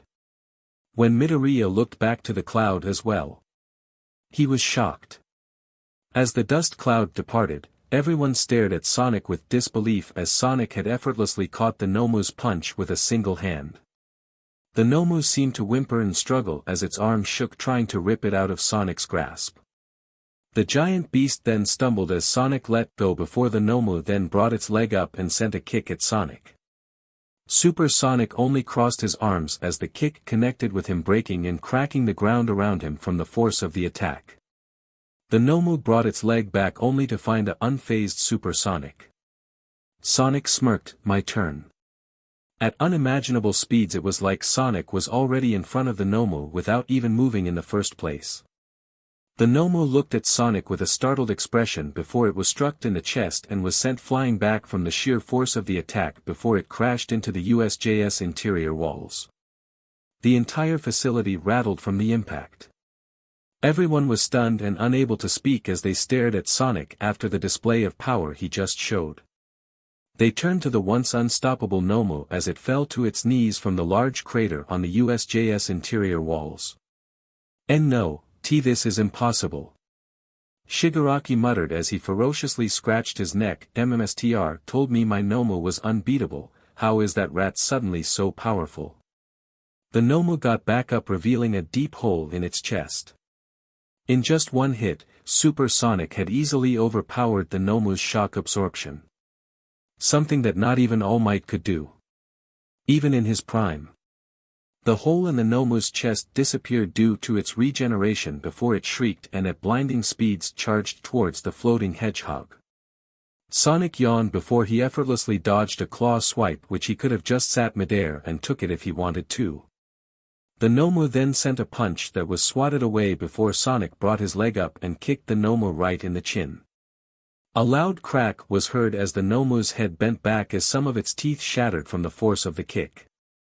The Nomu levitated off the ground just for a second or two before it fell to the ground on its back. Did he just dash, Sonic broke its neck, just like that. Kirishima barely managed to stutter out, everyone else only looked astonished. The Nomu's neck popped as it repaired itself. The Nomu slowly got back up, staring at Sonic with its cold lifeless eyes before it charged at the hedgehog. Sonic rushed and punched the Nomu straight into the air. Supersonic then flew after the airborne Nomu before curling into a ball and slamming into the Nomu's stomach. Sonic drilled into the Nomu chest as flesh and muscle was destroyed. Sonic then uncurled and brought his leg up before kicking the Nomu straight back down into the ground, causing a shockwave and leaving behind another crater. Sonic from above saw the Nomu flat on its back once more before he rubbed the bridge of his nose with a snicker. Meanwhile, with the rest of the class on top of the stairs who were tending to Aizawa and 13's injuries, looked up at Sonic in awe. Is that SS Sonic? Uraraka exclaimed, pointing at the flying figure. What the heck happened to him? He's gold and can fly now. Zero yelled in shock. Ribbit, Tsuyu could only croak. I don't know, but he's so shiny now. Aoyama beamed. Magnifique. I don't know what's happening, but Sonic is so awesome. Mineta cried tears of joy. As Sonic flew back down to the crater, he could see the Nomu slowly getting up as well as slowly regenerating any damage, had enough bird brain. Sonic taunted with a smirk. The behemoth looked at Sonic before jumping at the floating hedgehog. Sonic flew over the attack before landing a roundhouse kick at the back of the Nomu's head that sent the Nomu face first into the ground. It got back up before sending a fury of attacks at Sonic, with each punch being effortlessly dodged by Supersonic.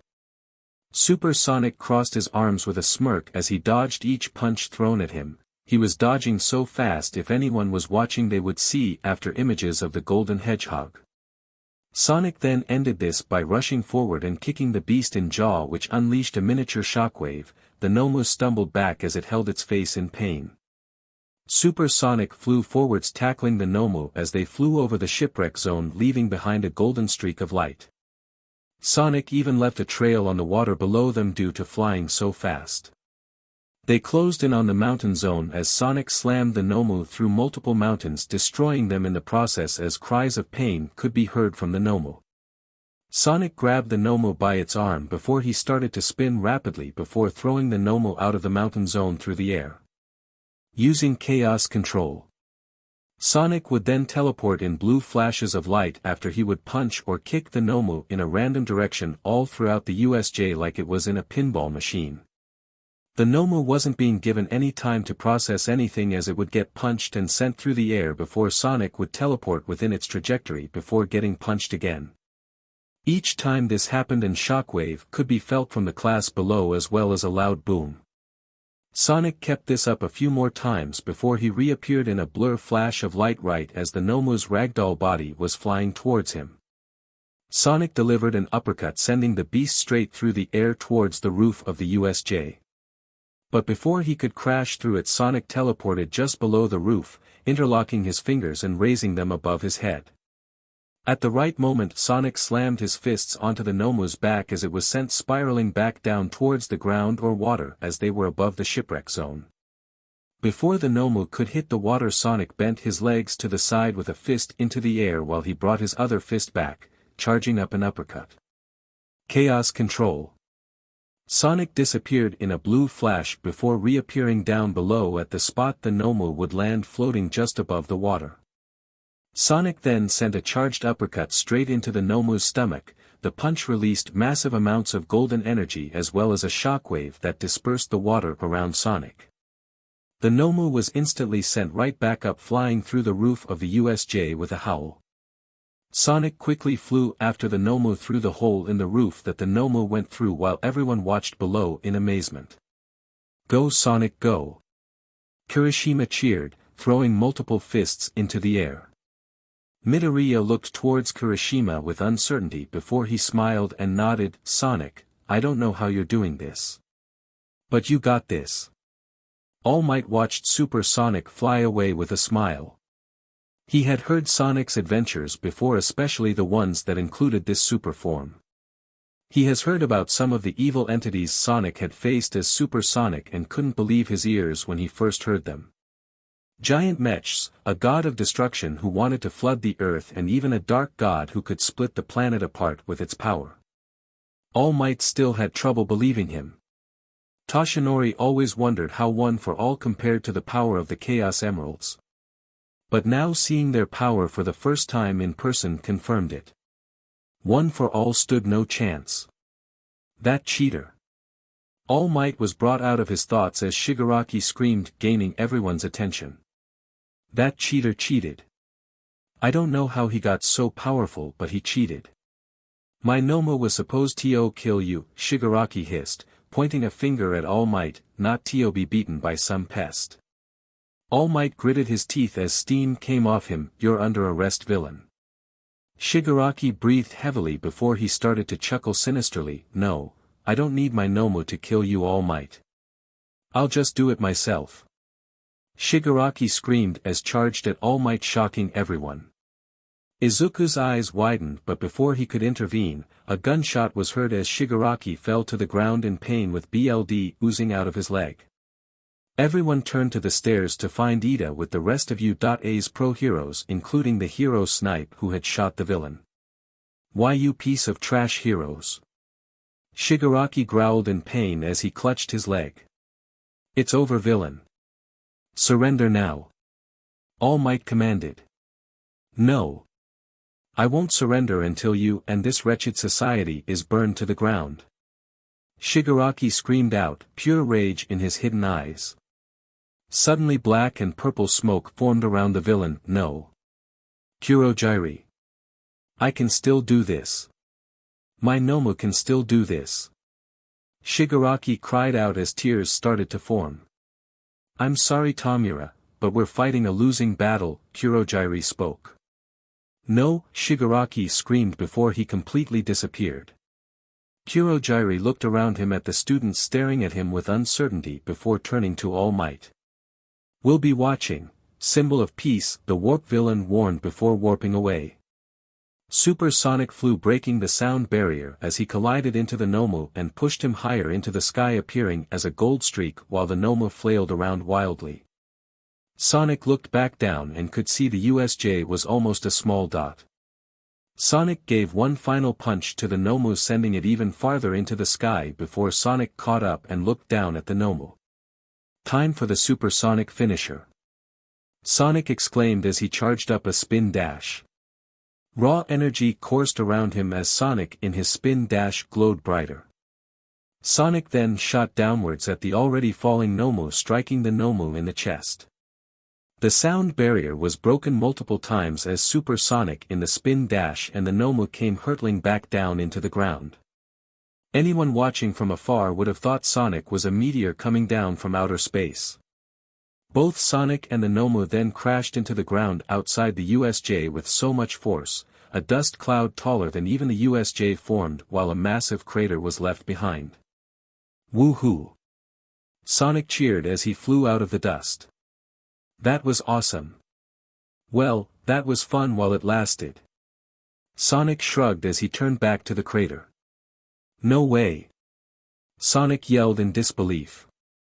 The Nomu, who was standing and regenerating, stood still in the center of the crater as he eyed the levitating hedgehog. "You don't know when to stay down, do you, bird brain?" Sonic said as he readied himself for an attack, only for the ONMU to not move at all. Sonic raised a brow. "Huh." The golden hedgehog flew cautiously in front of the Nomu to see if he would get any reaction at all. "Hello, is anybody in there?" Sonic called out while waving a hand in front of the Nomu's dead eyes only to get no reaction. He tried snapping his fingers before even knocking on the creature's exposed brain only to get no reaction from the beast at all still.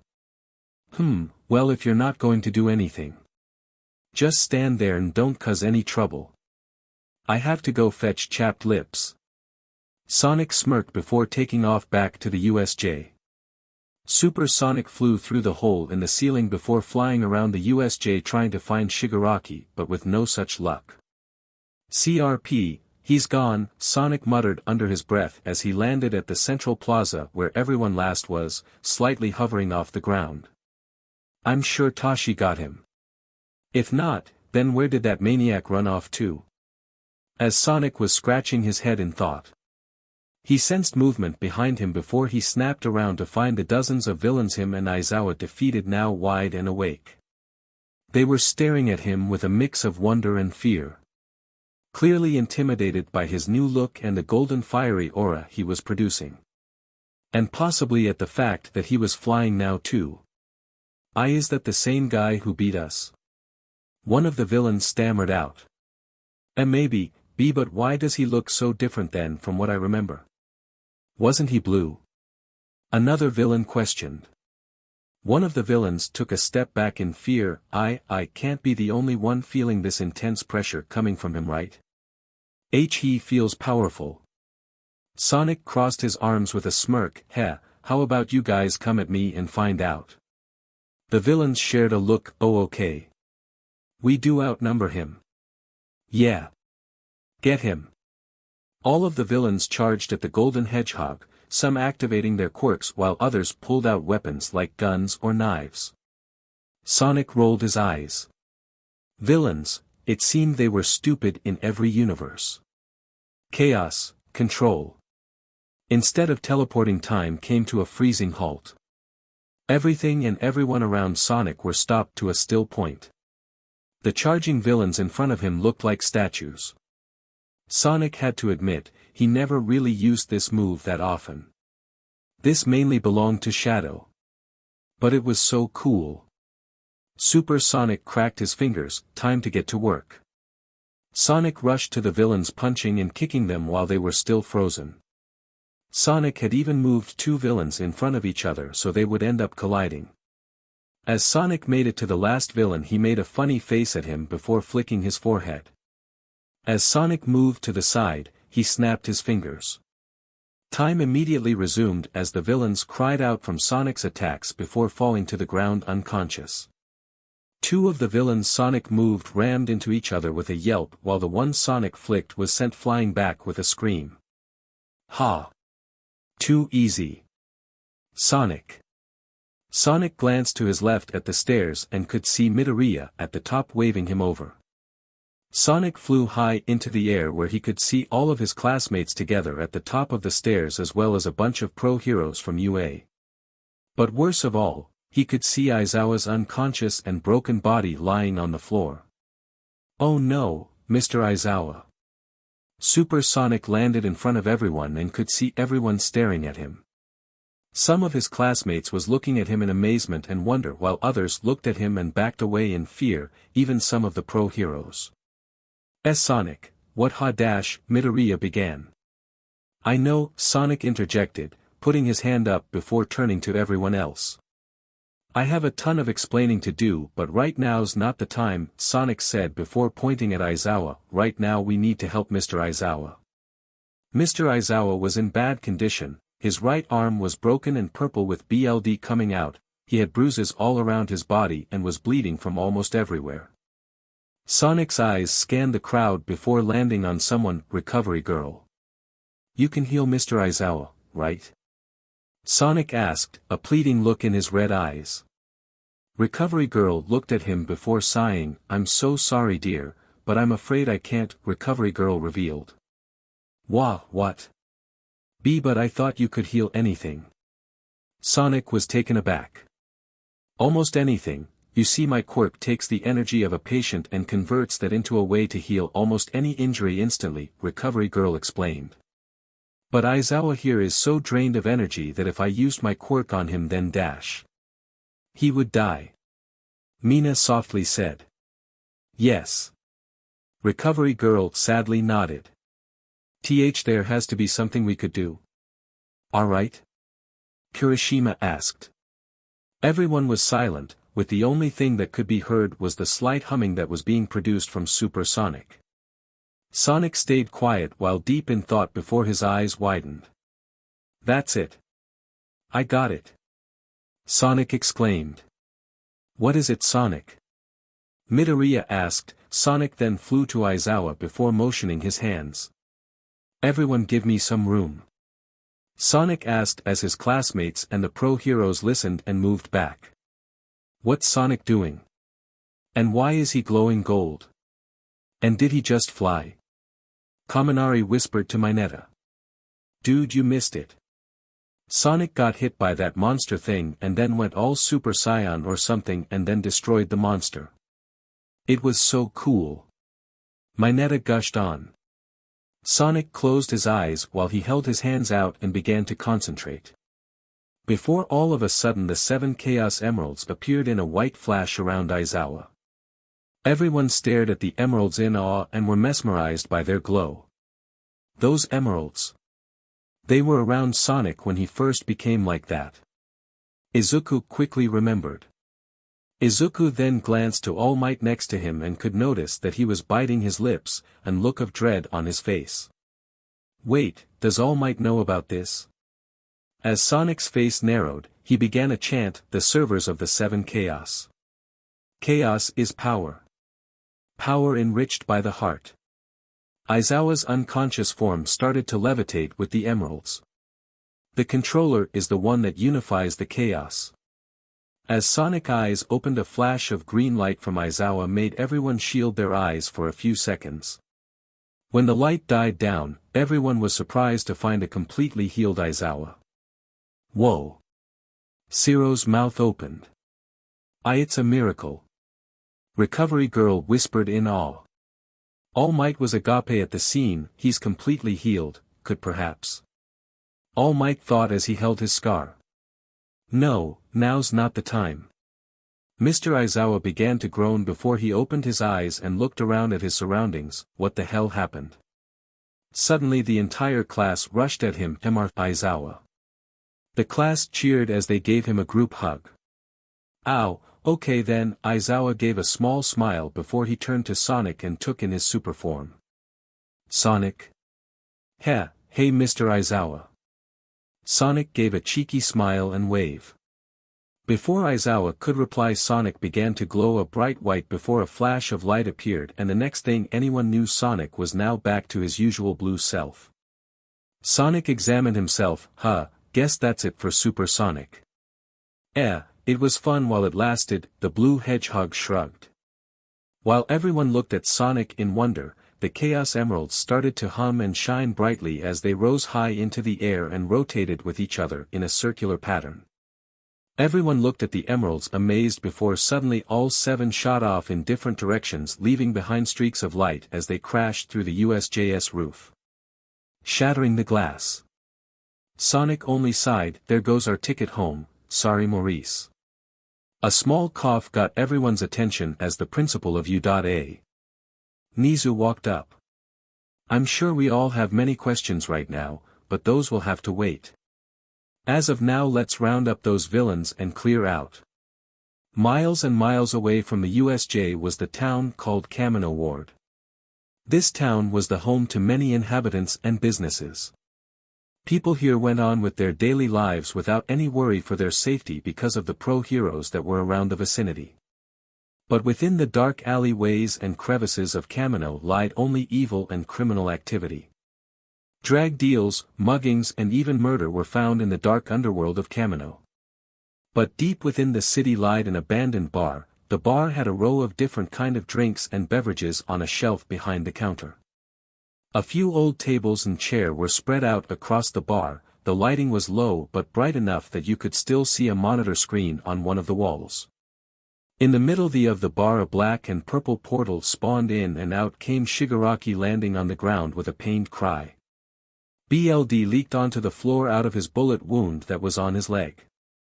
The portal evaporated before suddenly the warp villain Kurojiri warped in from behind the counter.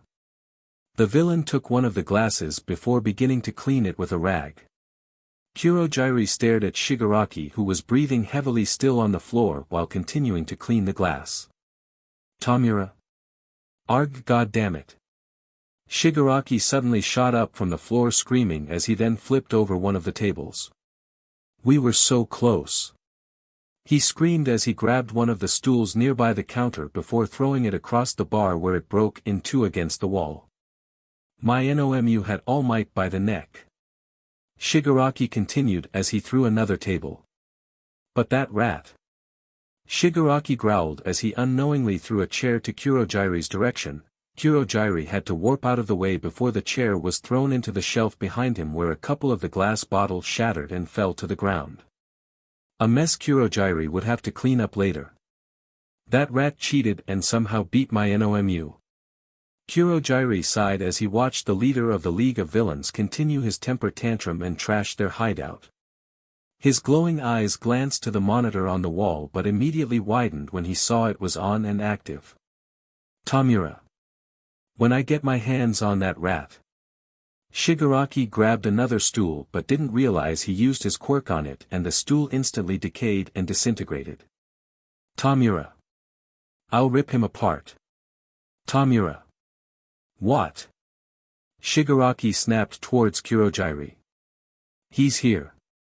Shigaraki's eyes widened in fear before he turned towards the monitor on the wall and could see that it was on MMSTR. Shigaraki stuttered. Tamura. A voice of a man came through the monitor. The voice had a dark tone to it. Both Shigaraki and even Kurojiri developed a pit in their stomachs at the sound of the man. I came by to see how the attack on Udare went, the man continued. But by the sound of your outburst, it seems your attack didn't quite go as planned. The man spoke softly but firm. Suddenly a second voice spoke through the monitor. Yeah. What happened? What happened to the Nomu that the MSTR and I created? The second voice sounded older and rougher than the first.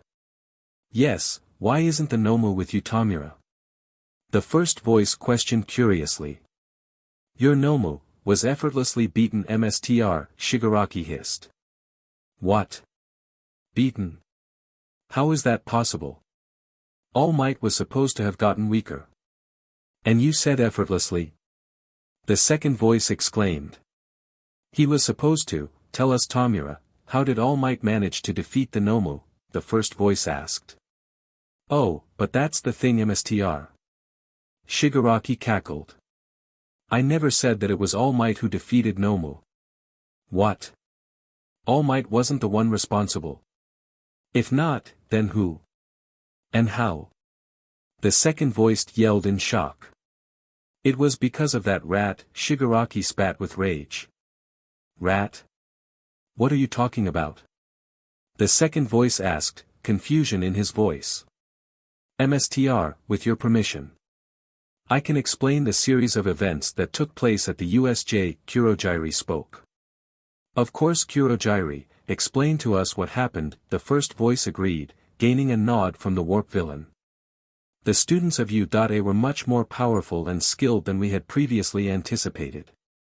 We severely underestimated them. One had even managed to escape my grasp and got out of the facility, Kurojiri started. Go on. But there was one student that had caught my eye. Wait, are you implying that it was a student that defeated our Nomu? The second voice asked, surprised. What an interesting turn of events, but I'm sure there is more to the story, isn't there, Kurojiri? The first voice guessed. Yes, this student had the appearance of a blue anthropomorphic animal. A mutant-type quirk. If I remember correctly, I believe he referred to himself as a hedgehog. An hedgehog? Is this some kind of joke, Kurojiri? The first voice questioned. I assure you, MSTR, it is not, Kurojiri confirmed. Despite the odd appearance, what really caught me off guard was this student's ability to move at speeds no one including the Nomu and even All Might could match, Kurojiri explained. This student is faster than All Might. How is that possible? The second voice said, stunned. How? Interesting, the first voice murmured. The student took out most of our forces within minutes. And he did all of this in his normal state. Normal state. The second voice repeated. Care to explain? The first voice asked.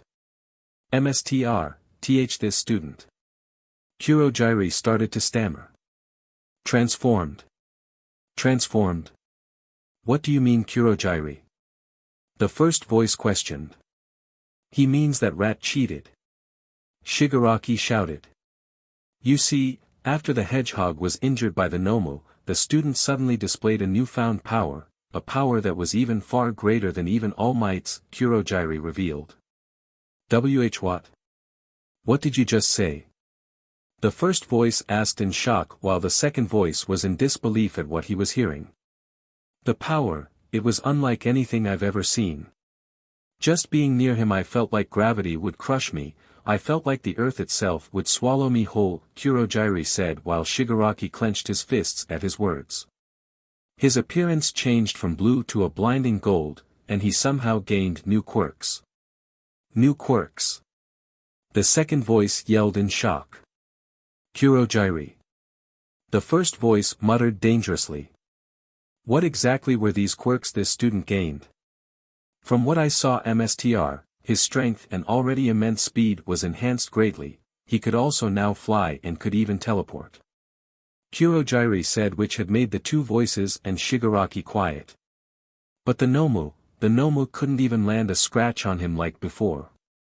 It was almost like he was invincible, Kurogyri stated, remembering how all of the attacks from the Nomu were ineffective against his godlike opponent. Shigaraki's eyes immediately widened. Nice try, chapped lips. But I'm invincible when I'm like this. His mind went back to the exact moment where he had tried to decay the golden hedgehog. Only to find out that his quirk was useless against him. That it was like he hadn't even touched the hedgehog. You can't touch me. Shigaraki seethed as he scratched at his neck. Regarding the rat's invulnerability, not even my quirk could work on him. There was a long silence coming from the monitor before Shigaraki's spoke. Is that so? Tamura? Yes, I tried it out myself. He hated to admit it. To admit the fact that there was someone out there who was untouchable to Shigaraki. But after what he witnessed, there was no denying it. And I'm going to assume the Nomu was shortly defeated after that by this hedgehog, correct? The first voice guessed. Yes. Kurogyri quietly said before he quickly remembered something. There is something else I saw that piqued my interest about this hedgehog. Oh. Please, Kurogyri, do tell, the first voice spoke enthusiastically. When the student transformed, there were these strange gemstones floating around him. Each one a different color from another, Kurogyri stated, which Shigaraki widened his eyes again. Gemstones? The second voice repeated in confusion. Yes, I remember seeing those rocks, Shigaraki said dryly. They were around him before that rat teleported behind me. I believe the source of that student's newfound power came from those emeralds, Kurogyri stated. So, the rat used some pathetic artifacts to boost his power. Shigaraki thought, thinking this whole thing was a video game still. My, how fascinating, the spoke with curiosity and wonder. Kurogyri, you wouldn't happen to have caught the name of this student, would you? The warp villain was about to answer before Shigaraki spoke. All Might said his name was Sonic. Sonic. The first voice repeated. The second voice asked. For now we lay low and let the storm above pass over, the first voice stated. And then from the shadows we will watch and observe this Sonic as well as the rest of his class to learn as much as we can.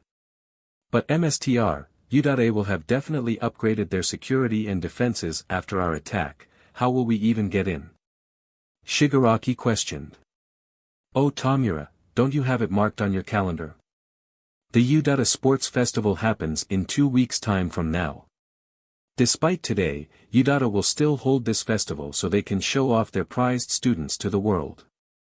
And to show how great heroes they are for pitting children against themselves, the first voice mocked. With the festival we won't even need to take a single step into UA. Even with today's defeat we have learned many new things and perhaps forced something extraordinary out of hiding, the first voice claimed. For now, me and my associate must stay hidden. But you both will continue to represent my face as the League of Villains. Tamura, gather as many as you can to join our cause, and take all the time you need, the first voice said before the monitor turned off. Of course, MSTR. The USJ was quickly surrounded by Mustafa's police force. Dozens of armored police trucks and police cruisers had villains in handcuffs lined up to be put in with officers in full body armor on standby. Detective Tsukachi had come the moment he had heard what had happened. He was currently with Aizawa checking on Class 1A to see if any of them had major injuries but was relieved when there weren't any. Alright, everyone seems to be unharmed, Tsukachi said with a smile. Thank God, Aizawa said with a sigh. I just want to say you all handled yourselves well in this situation. I hope today made you realize just how deadly villains are in person. And I also hope you'll use this experience to further work harder in my class, Aizawa stated. Is he seriously giving a lesson right now? The whole class thought. But nonetheless I'm proud of you all. But Mr. Aizawa. What about 13? Mina asked with worry. There's no need to worry, Tsukachi smiled. Despite some pretty bad lacerations to the back. 13 will pull through good as new. Tsukachi said, bringing a sigh of relief to the whole class. All Might is good as well, he's in the nurse's office as of right now, recovery girl should be all he needs. The whole class relaxed as they began conversing with each other on today's event. The invisible girl Hagakure was explaining how she was with Todoroki and how he froze all the villains instantly while the red and white-haired boy didn't even know she was there. Meanwhile Kaminari was telling everyone how he and Tokoyami were fighting off all of their villains when they had got sent to their zone by the warp villain. But eventually their talks all led to one thing. To the one anomaly that was a part of their class. Most of the class heads turned to the blue hedgehog that was sitting alone and away from the class on the curb with his back turned to them. Hey Zero, the sugar quirk user Sato whispered. Is it true Sonic really punched a villain through the roof of the USJ? Zero looked at him before nodding his head, huh? Yeah man. It was wicked awesome. But it was also kind of frightening, so you cut in. Who knew Sonic had that kind of power in him ribbit? Bakugou who was near heard this and scoffed, he looked toward the alone hedgehog and narrowed his eyes. His mind flashed back to the events prior. He pictured that golden aura around Sonic, as well as those crimson eyes. He remembered the pressure of power coming from him, he remembered the beatdown Sonic gave to that weird monster villain, how he was flying all over the place. All of this only left the blonde confused and mad. Just what was that SHT that the blue mouse pulled back there? Where the hell did all that power come from? Bakugou screamed mentally. Izukumidoriya looked towards his friend with uncertainty.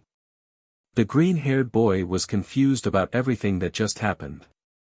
He had become good friends with Sonic for a good week now, and not to mention Sonic and his brother knew his secret. But it seemed Sonic has secrets of his own. And his brother, Maurice, did he have any idea of this as well? Any connection? Midoriya knew the rest of the class was whispering to each other about Sonic, some being positive while others not so much. Izuku then made a decision in his mind that nobody else has done yet as he walked toward Sonic. And that was to talk to his friend. A lot was going through Sonic's mind right now. He had no idea what was about to happen from here on out. Sonic had to use the emeralds to protect his friends but at the same time lost any chance of returning home. And Sonic didn't know what his friends thought of him now, he knew they were whispering about him behind his back but didn't know if it was anything good or not. Now what am I going to do? The Chaos Emeralds could be anywhere in this city or even all of Japan. What if someone else finds the emeralds before I even get the chance to look for them? What if those villains do?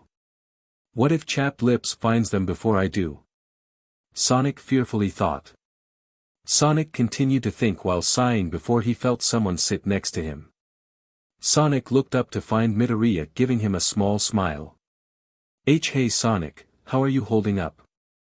Oh, hey Midoriya, I'm doing fine, Sonic shrugged. You? I'm doing alright, I'm still feeling an adrenaline rush from those villains. Midoriya gave a small laugh. Heh, yeah me too. Sonic gave an awkward chuckle. Both then became silent and just continued sitting there as the last of the villains were beginning to be put in the back of the police trucks. But the obvious question was dying to come out of Midoriya's mouth. Sonic, what did you do back there? Izuku finally asked. The blue hedgehog gave a long sigh, it's a lot. Sonic began. Right now isn't the best time to say anything, but I promise I'll tell you everything when the time is right. Oh okay. I understand, just so you know I might have a lot of questions. Midoriya laughed, which made Sonic laugh as well. And I'll be ready for them, Sonic smiled. Okay, everyone line up on the bus, we'll be heading back to the main campus. Your parents have already been informed and will be picking you up. School has been cancelled for the rest of today, Aizawa announced. Everyone then began to get on the bus and in an orderly fashion thanks to Ida. Sonic was last in line behind Midoriya, but before he could get on, Aizawa stopped him. Sonic, a word please. Sonic stared at Aizawa for a second before he glanced at Izuku, who was staring at him. The green-haired boy nodded before he got on. Both Sonic and Aizawa then walked behind the bus to talk. Look, teach, I can X-dash. Stop. Sonic stopped talking as Aizawa put his hand up while rubbing his face tiredly with his free hand. Because you went against my orders today, I should expel you just for that, Aizawa coldly said, which made Sonic wince. But I'm not. Look, I don't know what that was back there that you pulled or why my quirk didn't work on you, but thank you. Sonic looked shocked at what he heard. He thought he was about to get interrogated or even chewed out, but instead he got a thank you. Wait, you're thanking me? Sonic asked in disbelief, which made Aizawa groan. Don't make me say it twice, now get on that bus before I really do expel you. You got it, teach. And you're welcome. Sonic smirked as he got onto the bus. Aizawa only shook his head tiredly with a sigh before he got on himself. The bus ride back was to say awkward. No one spoke the entire ride back to campus, and when they got back, terrified parents eventually came and picked everyone up. Sonic had even seen Midoriya's mom crying and wailing as she hugged her son tightly, while Izuku only looked embarrassed. She was a short plump woman while having green eyes and hair just like her son. Sonic chuckled as he then went to find his past self. When Sonic did, they both decided to go to Recovery Girl's room to check up on Toshinori. On the way there, Sonic explained to Classic Sonic everything that happened at the USJ and on how he used the emeralds. Classic Sonic was certainly shocked at what he heard, but patted his future self's shoulders when he apologized for using the emeralds to show he didn't blame his older self. Classic Sonic would have done the same thing if it was his class at the USJ instead. When both Sonics arrived, Recovery Girl had told them no one could come in, but when Toshinori heard that it was Sonic and Classic Sonic, he persuaded her. The Sonics entered the room and became worried to find Toshinori sitting up on his bed with multiple layers of bandages wrapped around his torso, some being dyed red from his BLD. His already messy blonde hair was even more messy and disorganized, while his shallow eyes looked exhausted. Young Sonic, Maurice, how are you both holding up? Toshinori coughed. I should be asking you that, Toshi. Sonic exclaimed. I am fine, don't worry about me. It only hurts a little bit, Toshinori gestured to the bandages, which Classic Sonic frowned at while Recovery Girl only shook her head. I doubt that, Tosh, you almost died back there, Sonic said reluctantly. Maybe, but you almost did too, young Sonic, Toshinori replied, which made Sonic look down with his eyes closed. Toshinori sighed before he looked towards Recovery Girl. Recovery Girl, would you give us a moment? Toshinori asked, receiving a silent nod from the nurse. Of course, I have to run down to the faculty room anyway, take care you three. Recovery Girl gave a small smile as she walked out the door. Toshinori then turned back to Sonic. When I saw that monster punch you into the water, I thought I lost you, thought I had failed at protecting you and the rest of the class, I thought I just proved that villain right. Toshinori spoke while Sonic only continued to look at the ground with his eyes closed. Classic Sonic looked at Toshinori with a saddened expression. Toshinori's face fell, and in a way I did fail, it was you young Sonic who saved everyone from that monster and those villains. Not me. Though you are capable of protecting yourself and that you turned out okay in the end, I still failed at the one thing I've wanted to do all my life. Toshinori started to choke up. To save everyone. Even back at that sludge villain. If you and young Maurice weren't there that day, then I don't know what would have happened to young Midoriya. He could have been another victim of evil I failed to save from, the same with young Bakugou. And after today's fight I feel my power slipping away even faster than before. I don't know how much longer I have left to be the symbol of peace. Perhaps I'm not the symbol of peace the whole world thinks I am, perhaps my MSTR chose wrong. The room becomes quiet after that. Toshinori only stared down at the white sheets covering his legs. Seconds of only silence passed before it was broken. That's not true, Toshi. Toshinori looked back up at Sonic. What happened back there wasn't your fault, I knew what I was getting myself into when I was facing those villains. Sonic stated. Facing bad guys and getting hurt is nothing new to me. To us, Sonic motioned to Classic Sonic, who nodded his head while Toshinori only stayed quiet. You claim you're not the symbol of peace you think you are. Sonic began, but me and my younger self have been on this world long enough to see the impact you've left on it. And Toshi, no, All Might, you are more than just a symbol of peace. You're a symbol of hope. Of justice. Happiness. And humanity. Classic Sonic smiled at his future self's words. Toshinori only looked at Sonic, processing what he was saying. Toshi, you told us your MSTR chose you to be the next wielder of One for All. She chose you because she saw the good in you and the will you have for wanting to be a hero despite having no quirk. Sonic said, which made Toshinori gasp. Well, I believe with all my heart that she chose the right hero. Classic Sonic nodded in agreement before he turned to Toshinori with a smile. Toshinori was lost at words. He didn't know what to say. Why, young Sonic, Maurice, thank you both, so much. Sonic smiled before giving a thumbs up. Of course, Toshi. It's what us heroes do. Before Toshinori could reply, the door to the room opened. The three of them turned their heads to find Izuku standing in the doorway. Why, young Midoriya? Midoriya? I thought you went home with your mother. Sonic asked, surprised. I told her to wait for about 10 minutes. I wanted to check up on All Might, Midoriya said as he turned to his mentor. All Might, is it true you think that? Do you really think your MSTR chose wrong? Izuku asked, a look of hurt on his face. Toshinori's eyes widened, realizing Izuku heard everything. He gave a small sigh before speaking. I did think that at first, but that was before young Sonic here knocked some sense into me, Toshinori responded, which made Sonic laugh. Yeah, I wasn't about to let you knock yourself down like that. Sonic agreed. Good. Midoriya nodded. Turning back to Toshinori, All Might, you've been an inspiration to me all my life. I practically worshipped you, I wanted to be just like you. Everyone in our class, this school, we all look up to you. So please, don't ever say anything like that again. Midoriya pleaded.